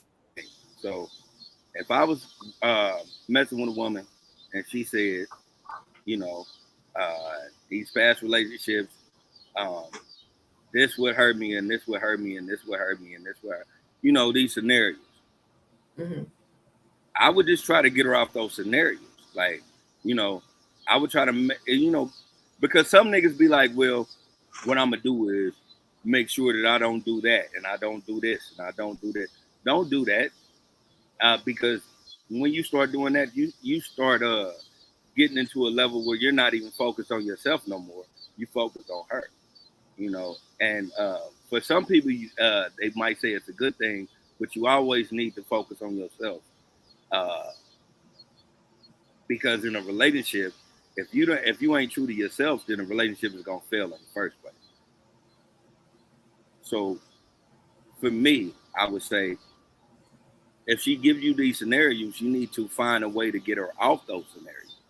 So if she say, in my past, uh, all these niggas, they say one thing and they do another. Then every time you say something, you need to prove it. Like if you say, hey, in September, we're going to Denver, then you should make sure in September you're going to Denver. Mm-hmm. Or if you say, well, tonight I'm going to cook for you, then tonight you need to cook. You need to get her on a scenario where your word is actually bond. Because as a man, that's all you have is your word. Right. Every nigga in And this world got a dick. Like, so all these niggas would be like, nah, I'll just fuck her and she forget about it. Now everybody in the world got a dick. She can go somewhere and fuck just to forget about you. So you need to prove to her that everything you say is actually facts. mm-hmm. That's what it get. That's what it gets you there. That's the silver lining. And I ain't saying I've been always doing that. I had to learn that. I had to learn when I say I'm gonna do, because I've been in scenarios where I'll say I'll do something and then I'll flake out. And Yeah. then that's what builds up all the other shit of, damn, all these niggas always be playing me. So get off of that. So if you tell her you're gonna do it, do it. Don't make no excuse about it. and unless some unforeseen occurrence happens, stick to the plan. Right. Get her off of that negative innuendo when it comes to dudes. Yeah. Right. Right. I totally agree with that. You know what I'm saying? Because you don't want to be in that. You don't want to be in that section of fuck niggas. You know what I'm saying? And you don't want to be added to the list. And the reason why this person is acting this way towards relationships, you Yeah. don't want to be that example. You don't want to add to that. Like, Yeah. I remember I used to date a woman who used to say weird shit like, "Oh my mama," like weird shit like this. You don't treat me like you treat your daughter. And I was like, what the fuck? Like, at first I used to like get angry at that shit. Like, bitch, you ain't my daughter. I ain't trying to fuck my daughter. What are you talking about? Right. But then I had to like deep dive into how she felt, and it was like, oh, like every dude she ever deal with was a piece of shit, including her daddy. Mm. And so I was like, okay, well, the only way I can get her off that is if every time I said we were going to do something, or every time I said I was going to do something for her, I actually did it. Because then that'll get you off the stigma of every man thinks like that. Because every Right. man doesn't. Right. Right. And she probably dealt with a lot of people that will fall back on their word and use their kid as an excuse. You know, Man, I even never if it understood that. wasn't the excuse, or even if it was a legitimate excuse, she probably always heard it. You know what I'm saying? So I can understand if that was the thought process behind it, but the way it came out sounded fucked up. Yeah, the shit used to be weird. I used to be like, first of all, she ain't even my real daughter. Like, I Hmm. just didn't know what I'm saying. At that point in my life, because I never had a daddy, I just didn't want to, know what I'm saying, break up with her mama and just be like, fuck her. So like whenever whatever she needed, I was like, okay, if I got it, you got it. Yeah. And so for you to come to me like that, I was like, bitch, that's some fucked up shit. But then I had to realize, like, because I got issues in my life. Like, the way I am as a man now is because I never seen a man do it. So I just want to be better than the man I've ever seen. Hmm. So that's an issue in itself. Yeah. So I understand that I got issues, so I had to regulate myself with her issues. Right. But then, after a while, that shit gets old because, that's in the past tense. And she was one of them women that, you couldn't, everything you did was wrong. But that was Hmm. just one of the outlining things that threw me off. I'm like, what the fuck? Baby, shit like midway, we could be out to eat. And she say some crazy shit like, oh, you treat your daughter better than this. And I'm like, what do you mean? You didn't answer the phone when I called you, but I bet you if your daughter called you, you pick up every time. I'm like, bitch, I was at work. Yeah. That doesn't sound like somebody that's completely hinged. Yeah, it was some bullshit. I was like, man, you know what? Get away from me. Get away from me, Satan. So how many times did she pull that card before you was just like, you know what, I'm cool? I ain't even gonna lie, cause I'm a dude, and then you know me as just being Lily. I'm both. What got me off of this shit was we were in the bed, you know, we both tipsy. We've been drinking. I'm in that motherfucker about to climb and trying to climb into some pussy. And she was like, dead in my face. And I'm gonna look in the camera when I say this, because this is honest to I'm God real. Dead in my face, she looked at me and said, you wouldn't let another man treat your daughter the way you treat me. And I was like, you know what? That's it. Me and you can't fuck with each other no more. And we're done. We're mm, done. What do you mean? I'm like, bitch, you whole ass nigga with a wet vagina. Like trying to, keep it PG. You had a wet vagina. It ain't It ain't a dry. I ain't got to work up to this. I can see this motherfucker is ready to go. And you had the audacity to bring up my motherfucking kid. That's the last thing you want to think That's about. the last thing I'm trying to think about. I'm not trying to think about my motherfucking kid. Not at this point. I said, nah. I said, I'm cool. What do you mean? No, don't act like that. Don't you own that Kevin Hart? No. Right. No, I'm like, nah, you know, I'm cool on that. I'm cool. Yeah, I was so cool on that. I text my homegirl and said, hey, call my phone, act like you my supervisor, and tell me to and say that I gotta go to work. I'm gonna put you on speaker. And she was like, bet. So you know what I'm saying? I was like, give me 10 minutes and then call me in 10 minutes. So I'm talking to her for 10 minutes. Mm-hmm. While she's doing like, no, I don't want to go home. I don't want to do that. And my phone run. She's like, you just gonna answer your phone? I said, it's the job. Boom. Answer that motherfucker, put it on speaker. She was like, hey, what are you doing right now? And I'm like, nothing. I'm just chilling. Hey, we had somebody elope. I need you to get there right now before the police get there. I'm gonna clock you in right now, and I need you to get there. I'm like, bet. I'm on my way. And that's how I shook this shit. She's like, so I gotta leave. I'm like, yeah, you gotta go because I gotta go to work. Right, like what did you say? Right. And I never talked to her after that. Like I talked to her on the phone, but not in person. Like no more. We can't do this. Yeah, that's horrible. That's horrible. Oh gosh. Okay. Yeah, I missed a couple of couple of comments because I had you on full screen. So D Hero said the issue talk, let's go. Then he also said, I got this on speaker and my daughter is helping me cook. I want to listen, but I gotta turn it off. She looking at me trying not to laugh. Hey, let your kid laugh, man. Listen. Right. I'm for the babies. I love the babies. Right. Right. We for the kids. So then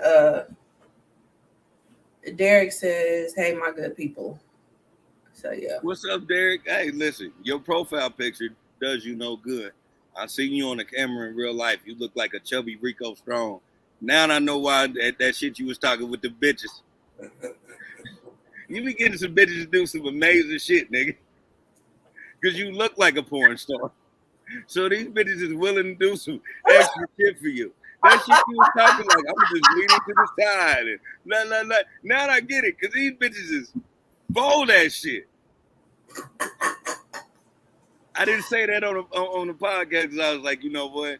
No, I ain't gonna do it. I ain't, because motherfuckers gonna make it seem like I'm trying to talk about you. No, I'm picking you up, my nigga. Like, I get why the shit you was saying works for you, my nigga. You look like a porn star. You actually look like a nigga that fucks down on these bitches.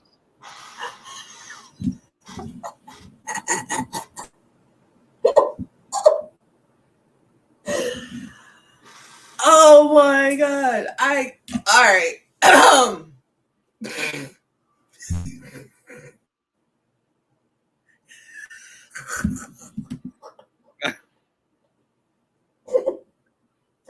I'm just saying. I'm just keeping it real. Oh god. Okay.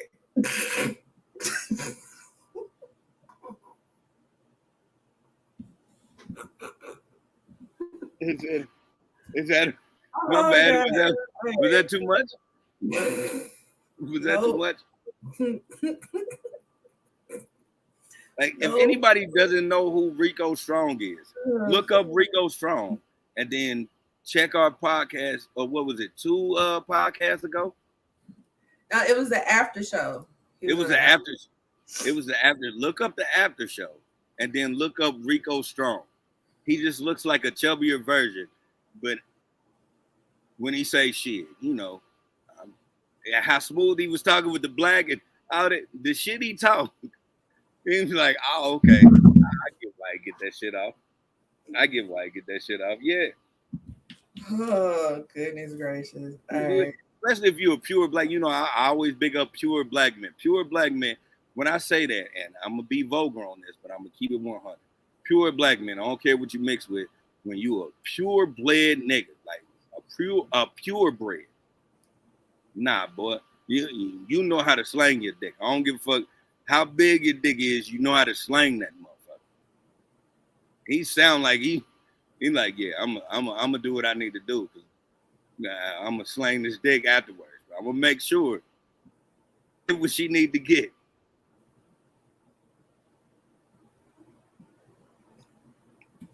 So I get it. It all came in fruition. I was like, oh, that's why he talk like he talk. All right, so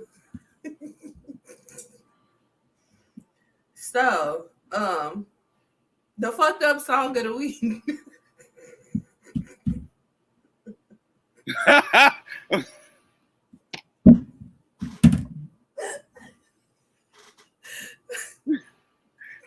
My bad, America.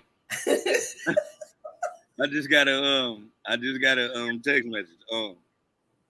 Yeah. So yeah, yeah.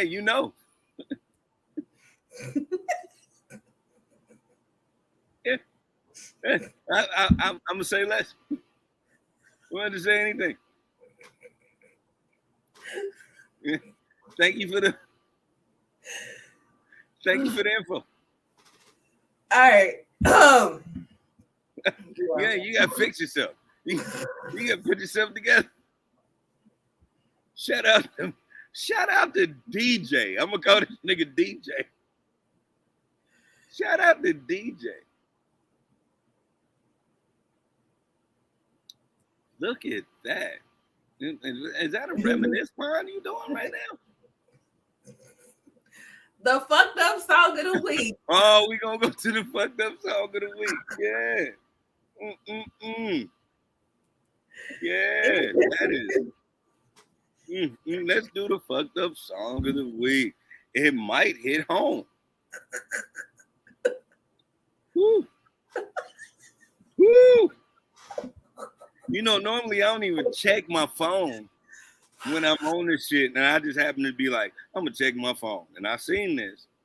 Yeah. And I was like, ha ha. Oh goodness. All right. So the fucked up song of the week is he said Derek says, "Oh Lord," and then he says, "What's up, Lily?" What's up, big brother? Hey, can you hand me a lighter, baby? All What's right. up, So glad you listening. yeah. Glad I got some truth into a lot of things. All right. And glad that I was valid. Like, I'm valid. And like, big up to you, my nigga. Supreme. Like, I'm super Yeah. pro So black, man. we're gonna bring it back. We're gonna bring it back. Mm-hmm. So the fucked up song of the week.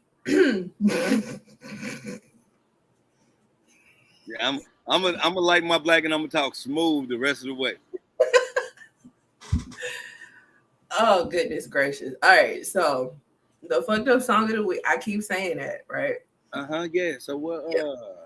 What's the fucked up song of the week, man? Let's hear it. Let's hear the fucked up song. Yeah.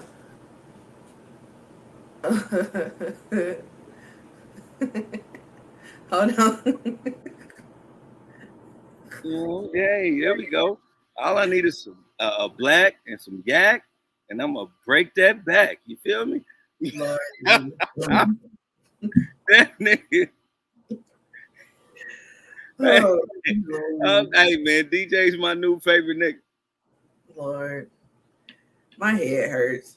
All right.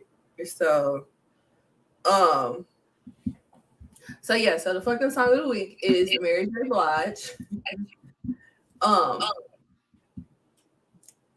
I hear I hear an echo. Do you have something else open? I don't got nothing Um, up. okay, I don't hear no more. But yeah, so it is Mary J. Blige. The Love I Never Had. It was on her 1999 album Mary. And unfortunately, because YouTube is a hater, we can't play the song. But we're gonna go on ahead and go over the lyrics. Yeah.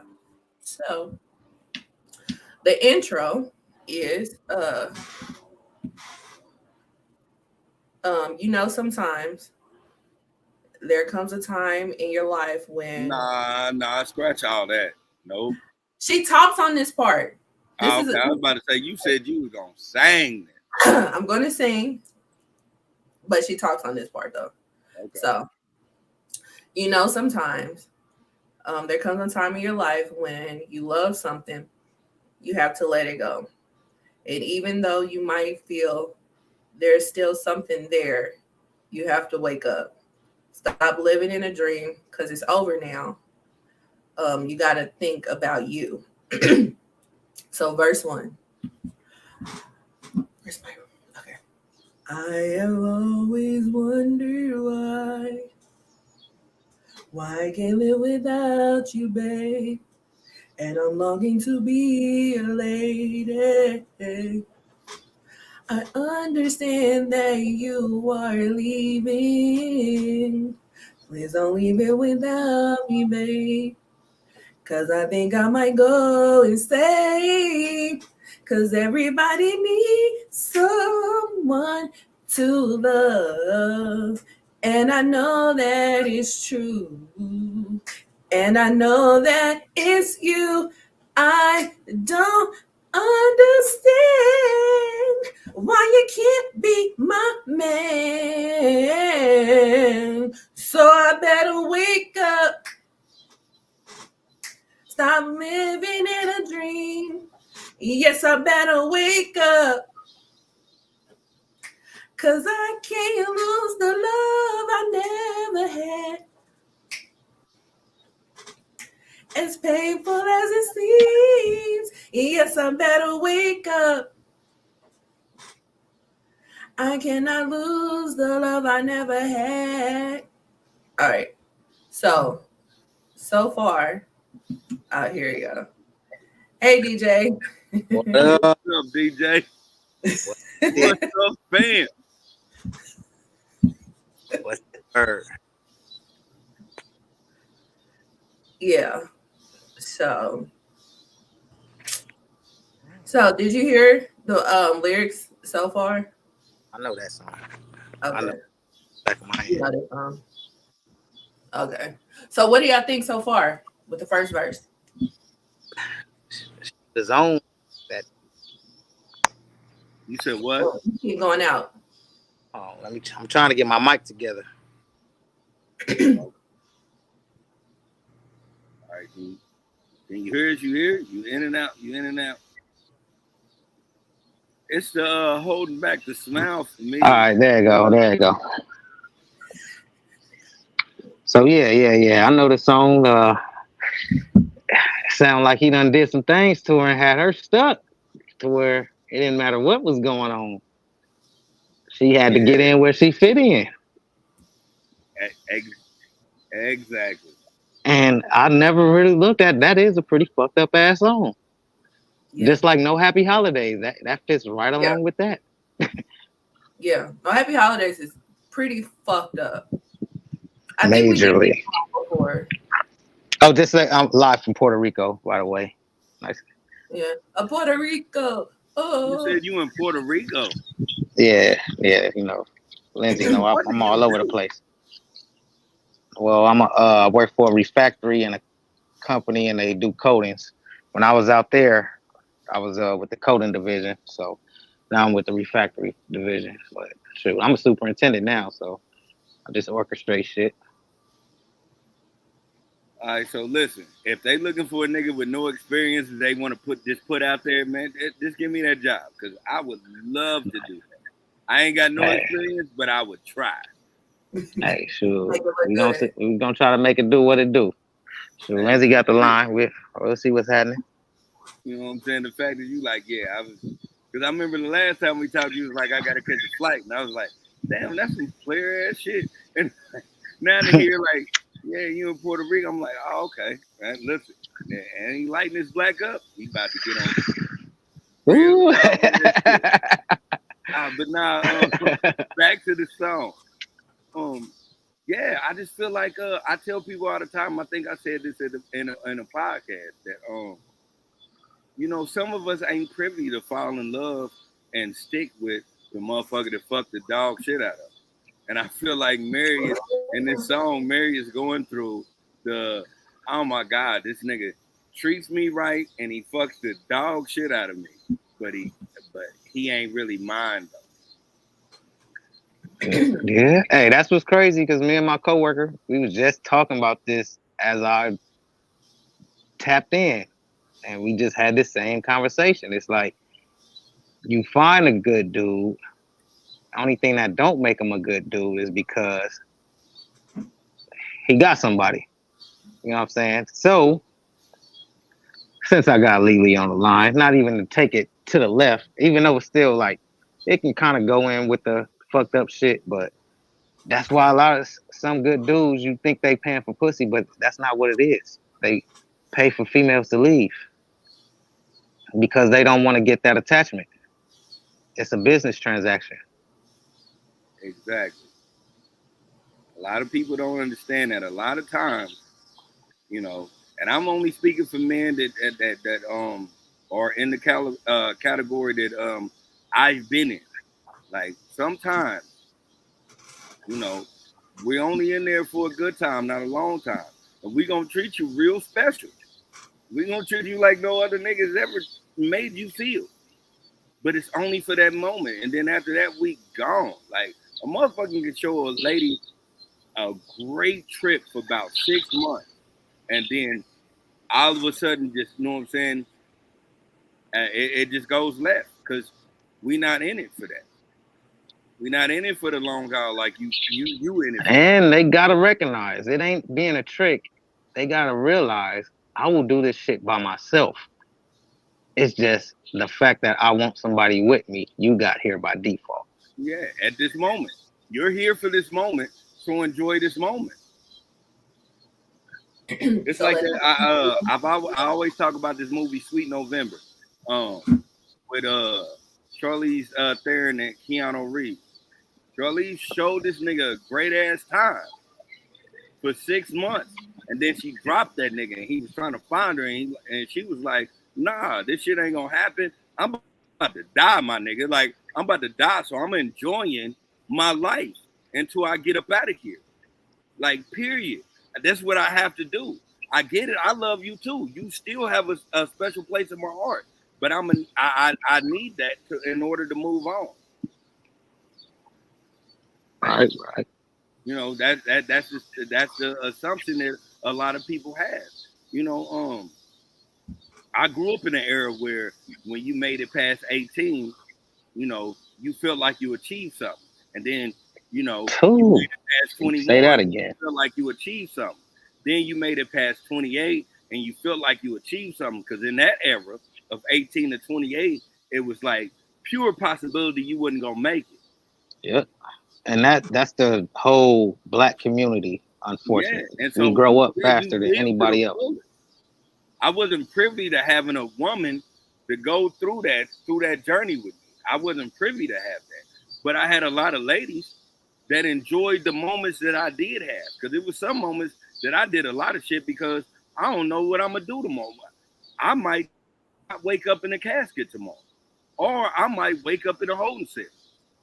How I the hell don't you know gonna what's wake gonna. up in a casket, bro? I said I might. That's the thing. I said I might not wake up in a casket. You You know Ooh. what I'm saying? Like these niggas don't do that. Is that Niggas black and be that just. yak talking? That's that black You and that said yak. what? That's that black and Nah. that yak talking. Yeah, that's right, that guy. But what I'm saying is, you know, niggas don't know what they're gonna go through, and a lot once you get past 28, especially you know what I'm saying. I'm just only speaking for men that are similar to me. To me, it was You 30. get past 28, you don't know what you're gonna do with a woman. So you only on enjoyment for the moment, you know. And so for that song, maybe this nigga's only enjoyment for the moment. Like, nah, like I can't be with you on that because I ain't at that level. I ain't grown on that level yet. But we can enjoy ourselves. We can enjoy it. We can have trips. We can do whatever. We can go out on dates. I can fuck the dog shit out of you, but I might just wake up and just bam. I Oh, yeah, might that's just kind get of cold out of right here. there. Yeah, but I it didn't just want to say feels like it probably was. They probably was presenting themselves one way. You know what I'm A saying? And lot of they're niggas feeling, do that.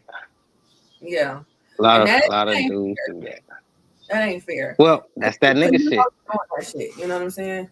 Like you know you're doing that shit, and then but you don't want to end it. You don't want to have that conversation because you avoid type of conversations, those type of conversations. So you let the shit go on, but then when it just goes a bit too far, that's when you want to leave. And it's like, no, I'm kind of attached. I don't want you to leave. And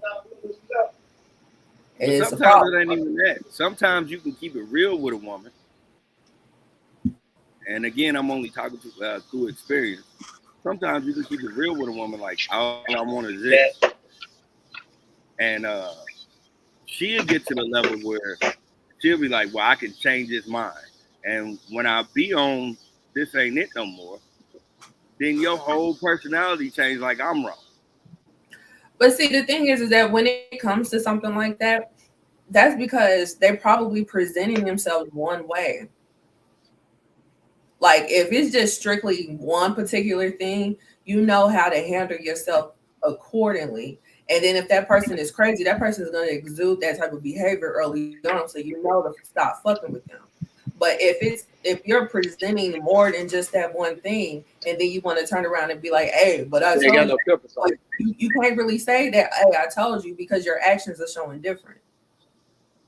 Then yes, it will be a problem at that point. But So I your can actions present should line myself. up. I can present myself any type of way. That's You not heard what fair. Chris Rock said. You are meeting No, my representative. you cannot present yourself one way and say another thing. That's not fair. You have to present yourself the same way that your words are saying, because that's not fair. But see, my thing is that's why I always tell people to actually listen to what a person is saying because a motherfucker can. I could tell you, I could look you dead in the face and say, I ain't looking for a relationship. That ain't what I want. I don't want. Now, in the course of saying I don't want no relationship, I can treat you better than any other nigga that's ever treated you.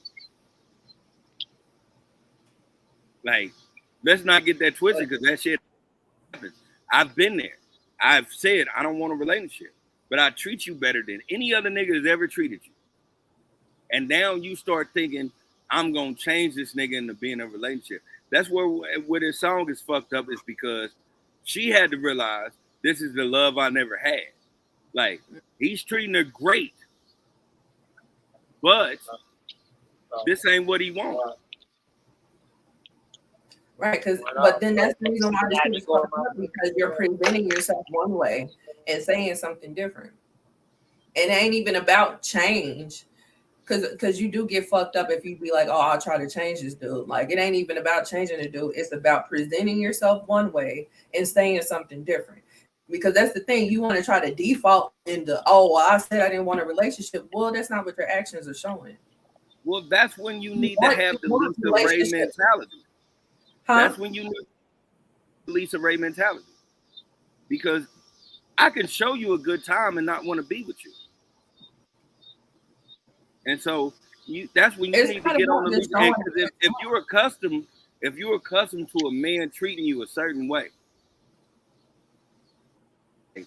this is what I do. You This just when I said it right when there, I'm Lily. involved. You just said it You right said what? there. You just said it right there. It's not that she's accustomed to how a man treat her. She's accustomed to how niggas treat her. And then she came across a man. A man is gonna treat a woman the same regardless. Niggas be on games and shit. That's the representative type shit.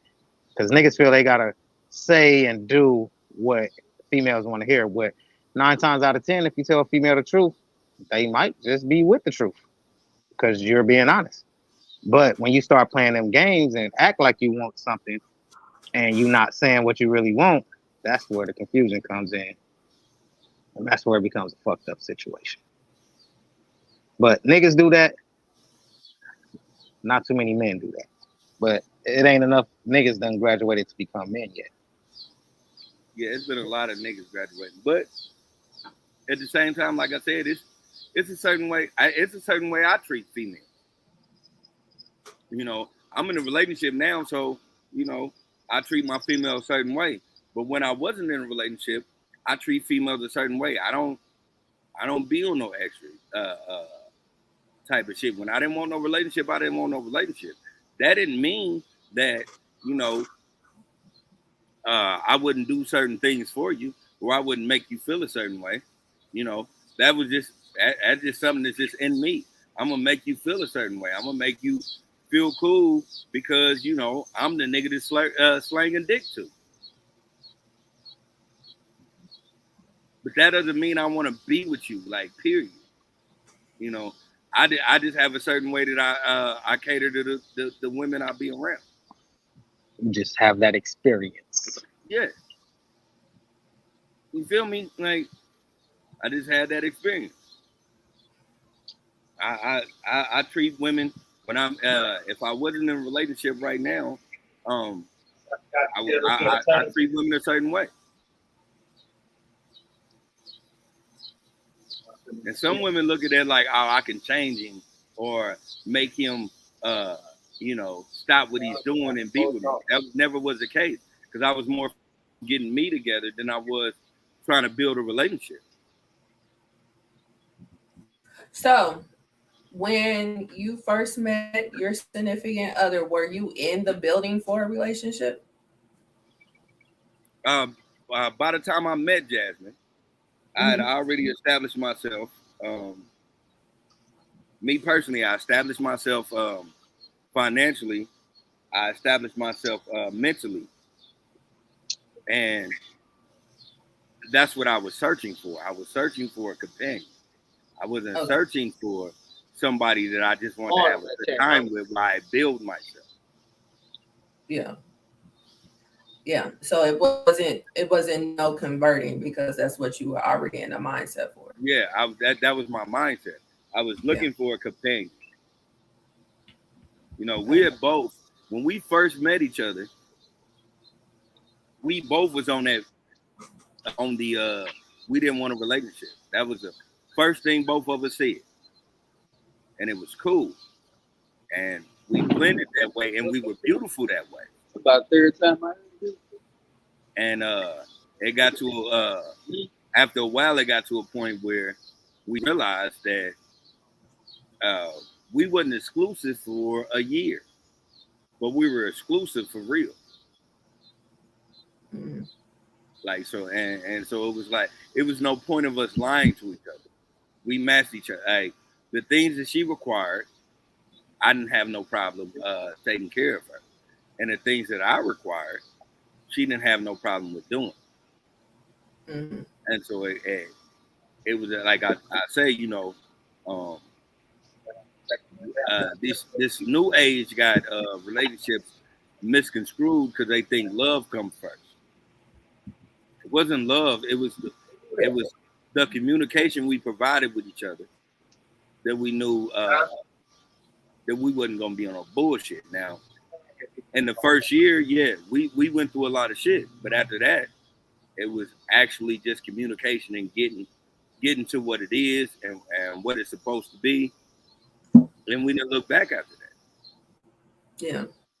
And I Yeah. can So the honestly first say, year like, was pretty much your footings. you, you said what? The first year was pretty much just getting your footings.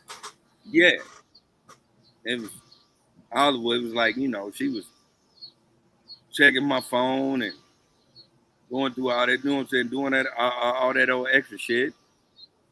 Uh, Me not wanting to go out. Every time she went out, I was like, okay, whatever.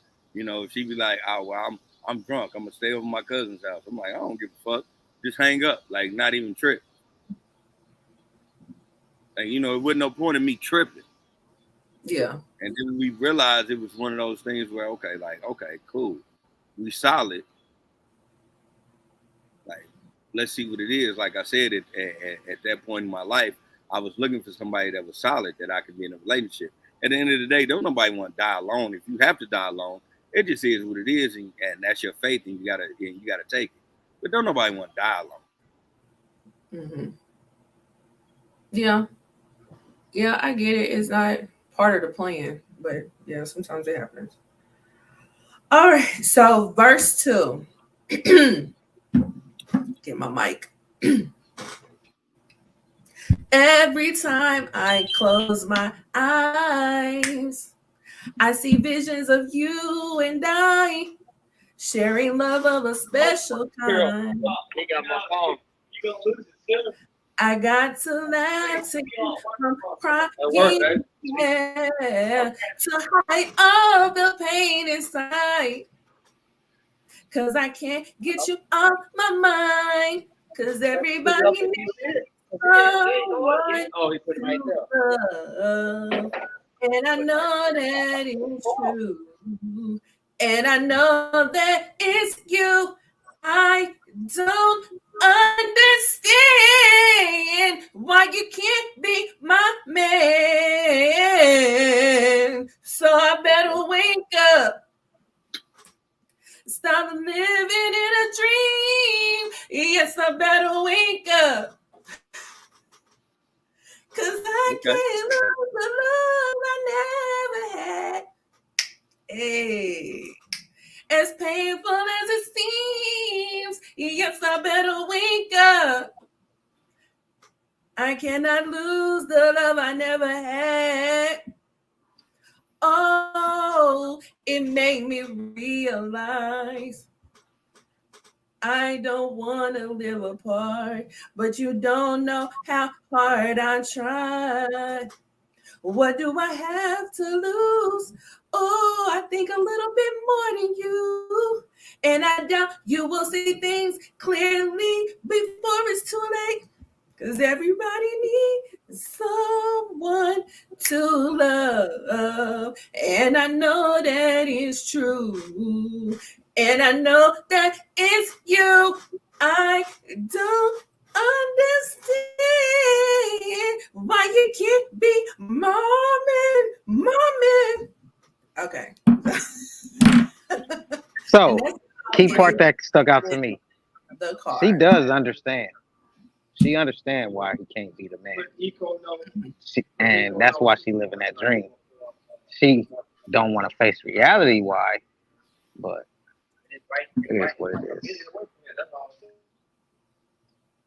Exactly. I feel the same way. Like she knows what it is. He's already told her.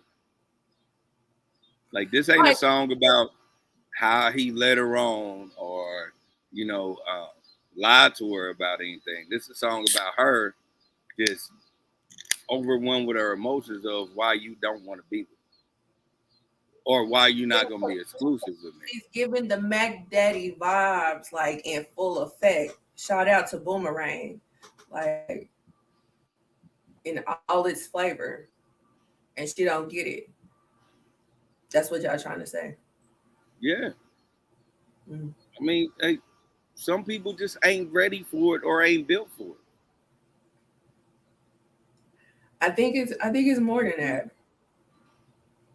What do you think? That's on top of. I think that's on top of, because I do feel like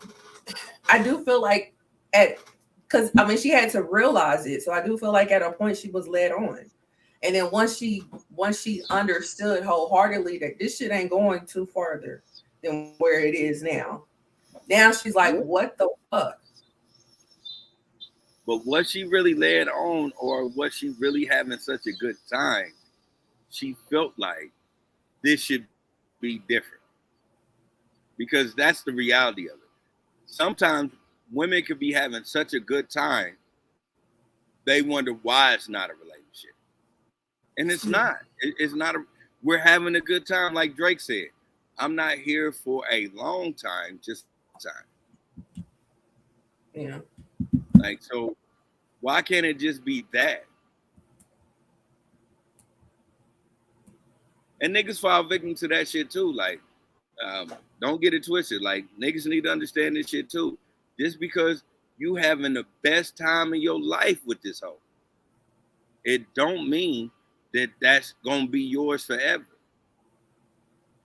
Yeah. You just enjoy the moment. Like, people gotta love to enjoy the moment. Yeah. Sometimes that moment can last for a lifetime. The moment Sometimes is that moment can only last for a summer in Dubai. summer in Dubai. Dubai. Hey. Yeah. Oh, shut up, Lindsay. Yeah, We I'm know just you saying. done been to Dubai. Don't your life. Don't Hey, be I hate. have no reason to hate. I'm tired of planes. Yeah. But Come on, listen, DJ, man, you're not about to say no. I'm not gonna let what you just said ride. Like, every nigga is privy to that shit. For a nigga to get on a live and say, I'm tired of planes. Nigga, Hey, you know what? for real. Fuck you on your amazing journey, my nigga. For real. Oh, Fuck you and should your I make him? amazing Should I make him more mad, Lindsay? Should I make him more mad? Listen, I'm here for the And they I'm here pay for the me to be bullshit, on those DJ. planes. I'm So not tell even me the paying for these bullshit. tickets. I'm here for the bullshit. I'm not even paying for these tickets. I get paid to fly, and still tired of the plane. This nigga get paid to fly, and he's tired of this shit. Listen, and he over this shit. I know, you know, I big Over up it. every, you know, I'm one of them people, man. I love my people. I big up my people, man. Shout out to all my people. All who my get paid to aboriginals. fly and are sick of flying. You niggas give me something to strive for. Hey, no, it's a blessing though. It's a blessing. It's A a blessing and a blessing. curse. It's a blessing and a curse. I never understood that until now. It's a blessing and a curse. I mean, yeah, come For on, man. sure. It's a nigga right now tired, is mad at the world and tired because he's rich. I mean, it just happens. Yeah. It's called survivor's guilt. Yeah. That's true. There's some people that, you know, are mad that they got to catch the bus or the train to work every day. But hey, they ain't got to pay car notes and insurance. Two. They ain't got to pay $7 for gas. Shoot. Well, we ain't got to pay. You may have to. Yeah, I got to. Pay $7. Well, not when Not when I'm not home. Not when I'm not home. I don't have to pay for it. Yeah. But I get the privy to see what y'all get to work with. Yeah. And we're Y'all spoil gas. I got a homeboy that live in India, and he crying over $5. That's what he do. He post up India prices on gas. What was the prices? What's the price? The motherfuckers was pretty high if you think about it, because he posted. I guess they do like the liter system. Mm-hmm. Yeah, that's how it is out here. It's like $1.11, and I can't convert. It look like it's cheap, but if you think about, you know, what a gallon is versus what a liter is, they pay ridiculous. Right, and that's what I was telling people. Like, it's a worldwide issue, so it's not Biden, because I saw that with some French prices, and they had to convert, and it was like $1 something a liter. But when you convert it to what we do in America, it's like 7 something a gallon. Well, I will let y'all know, because I haven't filled up my rental yet. I will fill it up, and I will let y'all know the difference. Yeah, let us know the difference. Because it's $1.11 a liter out here right now. Yeah, it was 87 cents last time I was out here. Sure, that was like what 6 months. I think my nigga posted up. He posted up in January $1.89 a liter. But he drives a military Humvee, because he that's what he does. He builds engine and military parts, and so he ain't paying for gas. Yeah, that's all free. Yeah, but a Humvee, golly, just imagine if he was paying. Yeah, he bought one. That's his shit. His shit that he drives around. He had to pay for that, and I know mine. I got a Humvee. You know, I remember you said that. That's how me and this nigga connect, because both of us got Hummers. You want because y'all both insane. That's why. Ain't nobody. I want a Hummer today. Let me go give me a Hummer. I'm a child of the 90s. 9 miles to the gallon. Listen, I'm a child of the 90s. And so when niggas said they pushing Hummers for the summer, I couldn't wait to get a Hummer. I can't do it. I seen it, and that motherfucker was bad, and I said I want it, and I bought it. Like, yeah, I was just wondering, and plus I wanted to show my daughter, like I wanted to give my daughter like something real nice to ride to, like, because I was driving like a Nissan Murano at first, and I was like, she can't leave the hospital in a Nissan Murano. That's whack. Like I wanted to make sure she left the hospital in something. What you mean? That's a baby Infinity. You say the same thing my brother said. Like, that's a baby Infinity. What you mean? I didn't like it. Yeah. I didn't like it at all. My brother say the same thing. Like, it ain't nothing but an Infinity. Like, you just get, you know what I'm saying? It just got a different emblem on it. I'm like, yeah, whatever. I want something that I'ma be nice with. Like, I'm a get her up out of this motherfucker looking like a boss. Right. Pushing motherfuckers out the way. Yeah. I feel it. I didn't have that moment. I can't go back to that though. Yeah, so I'm done with that was my goal. So when I got the Hummer, that was my whole goal. It's like, you know, when she come up out this motherfucker, she gonna come out this motherfucker like a fucking boss. Yeah. Yeah, I don't know how we got on Hummers from Mary J. Blige, but you know, this the hard left we choose, people. I'm sorry. I'm sorry. We do that. So I messed it up. Nah, you straight. Do you have any final thoughts, DJ? Final thoughts? I know some of the topics. My final, I'm gonna just recap what I can think to recap. Orlando Brown, just gotta pray for that brother, because I feel with some truth in a lot that he says. He just comes off that way, being a young child celebrity. And hey, like Lily said, we gotta pray for our people, because there's a lot of lost souls out there that's trying to get heard, but it always come off as crazy or drugs. But sometimes it's a lot of truth in what people say. Yeah. And when they speak on certain people and they appear to be sane, you tend to believe the one that appears to be sane when they really be talking some shit. But it's all love. That's my final. All love to the Ish We Talk. Probably one of y'all biggest fans. Always got to tap in with y'all. I appreciate that. I appreciate Cheers. That. And knowing the slick ass nigga you is, I appreciate that shit. Why I gotta be all that? Hey, no. Hey, that's no. I'm not disrespecting you in any way, my nigga. Listen, DJ, I know. You one of the smoothest dudes that have been on this podcast. I respect you because how you know what I'm saying, how you wordplay and the things you say. You know what I'm saying? They relevant and they make sense. And it's, you know, getting off that you look like a porn star. What? Whoa! Whoa! Getting off of that. Wow. Well, okay, yeah, I didn't see that part. But, yeah. I think he out on that part. Yeah, I missed that. Oh, hold on. Okay, so I will bring it back. Hey. Okay. Check this out, my brother. You ever heard of Rico Strong? I'll bring it back. I'm just gonna grab some pizza. I'm listening.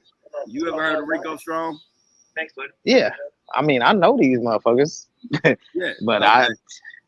Okay, so I said earlier, I said you look like a chubby Rico Strong.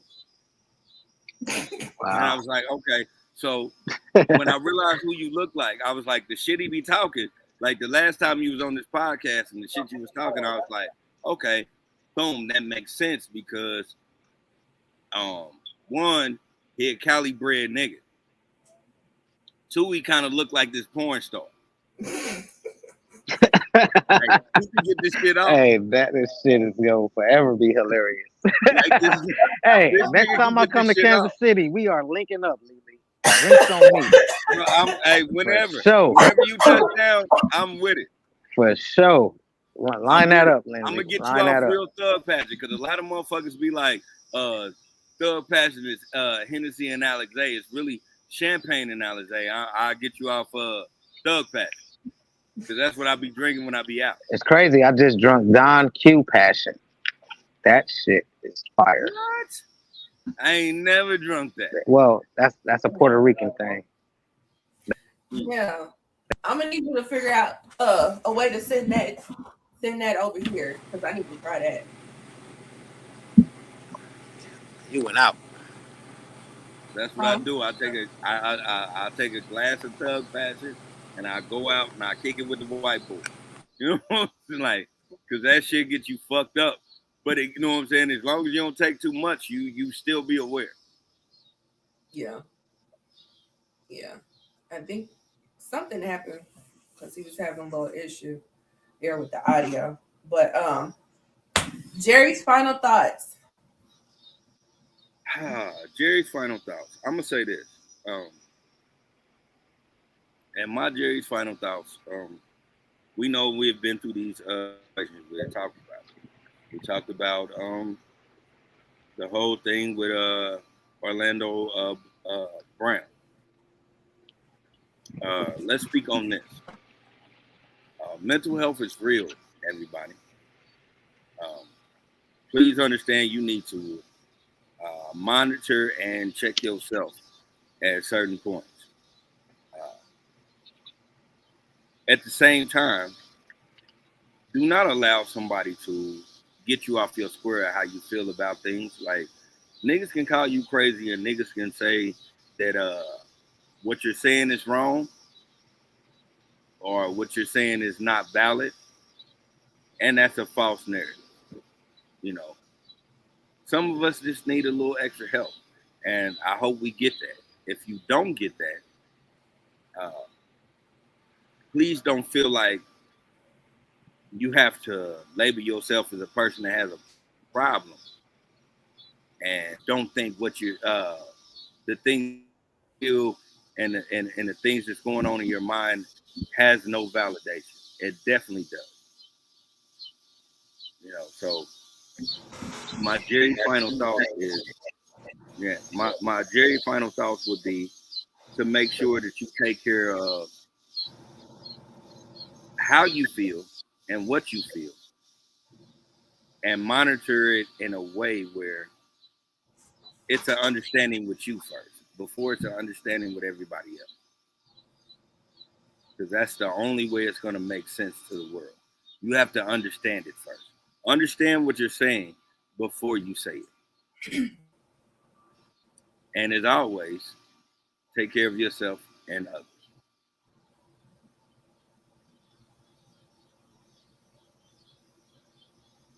All right. All right. So that is episode 53 of the Ish We Talk. And we'll see you guys in 2 weeks on episode 54. Bye. Exactly.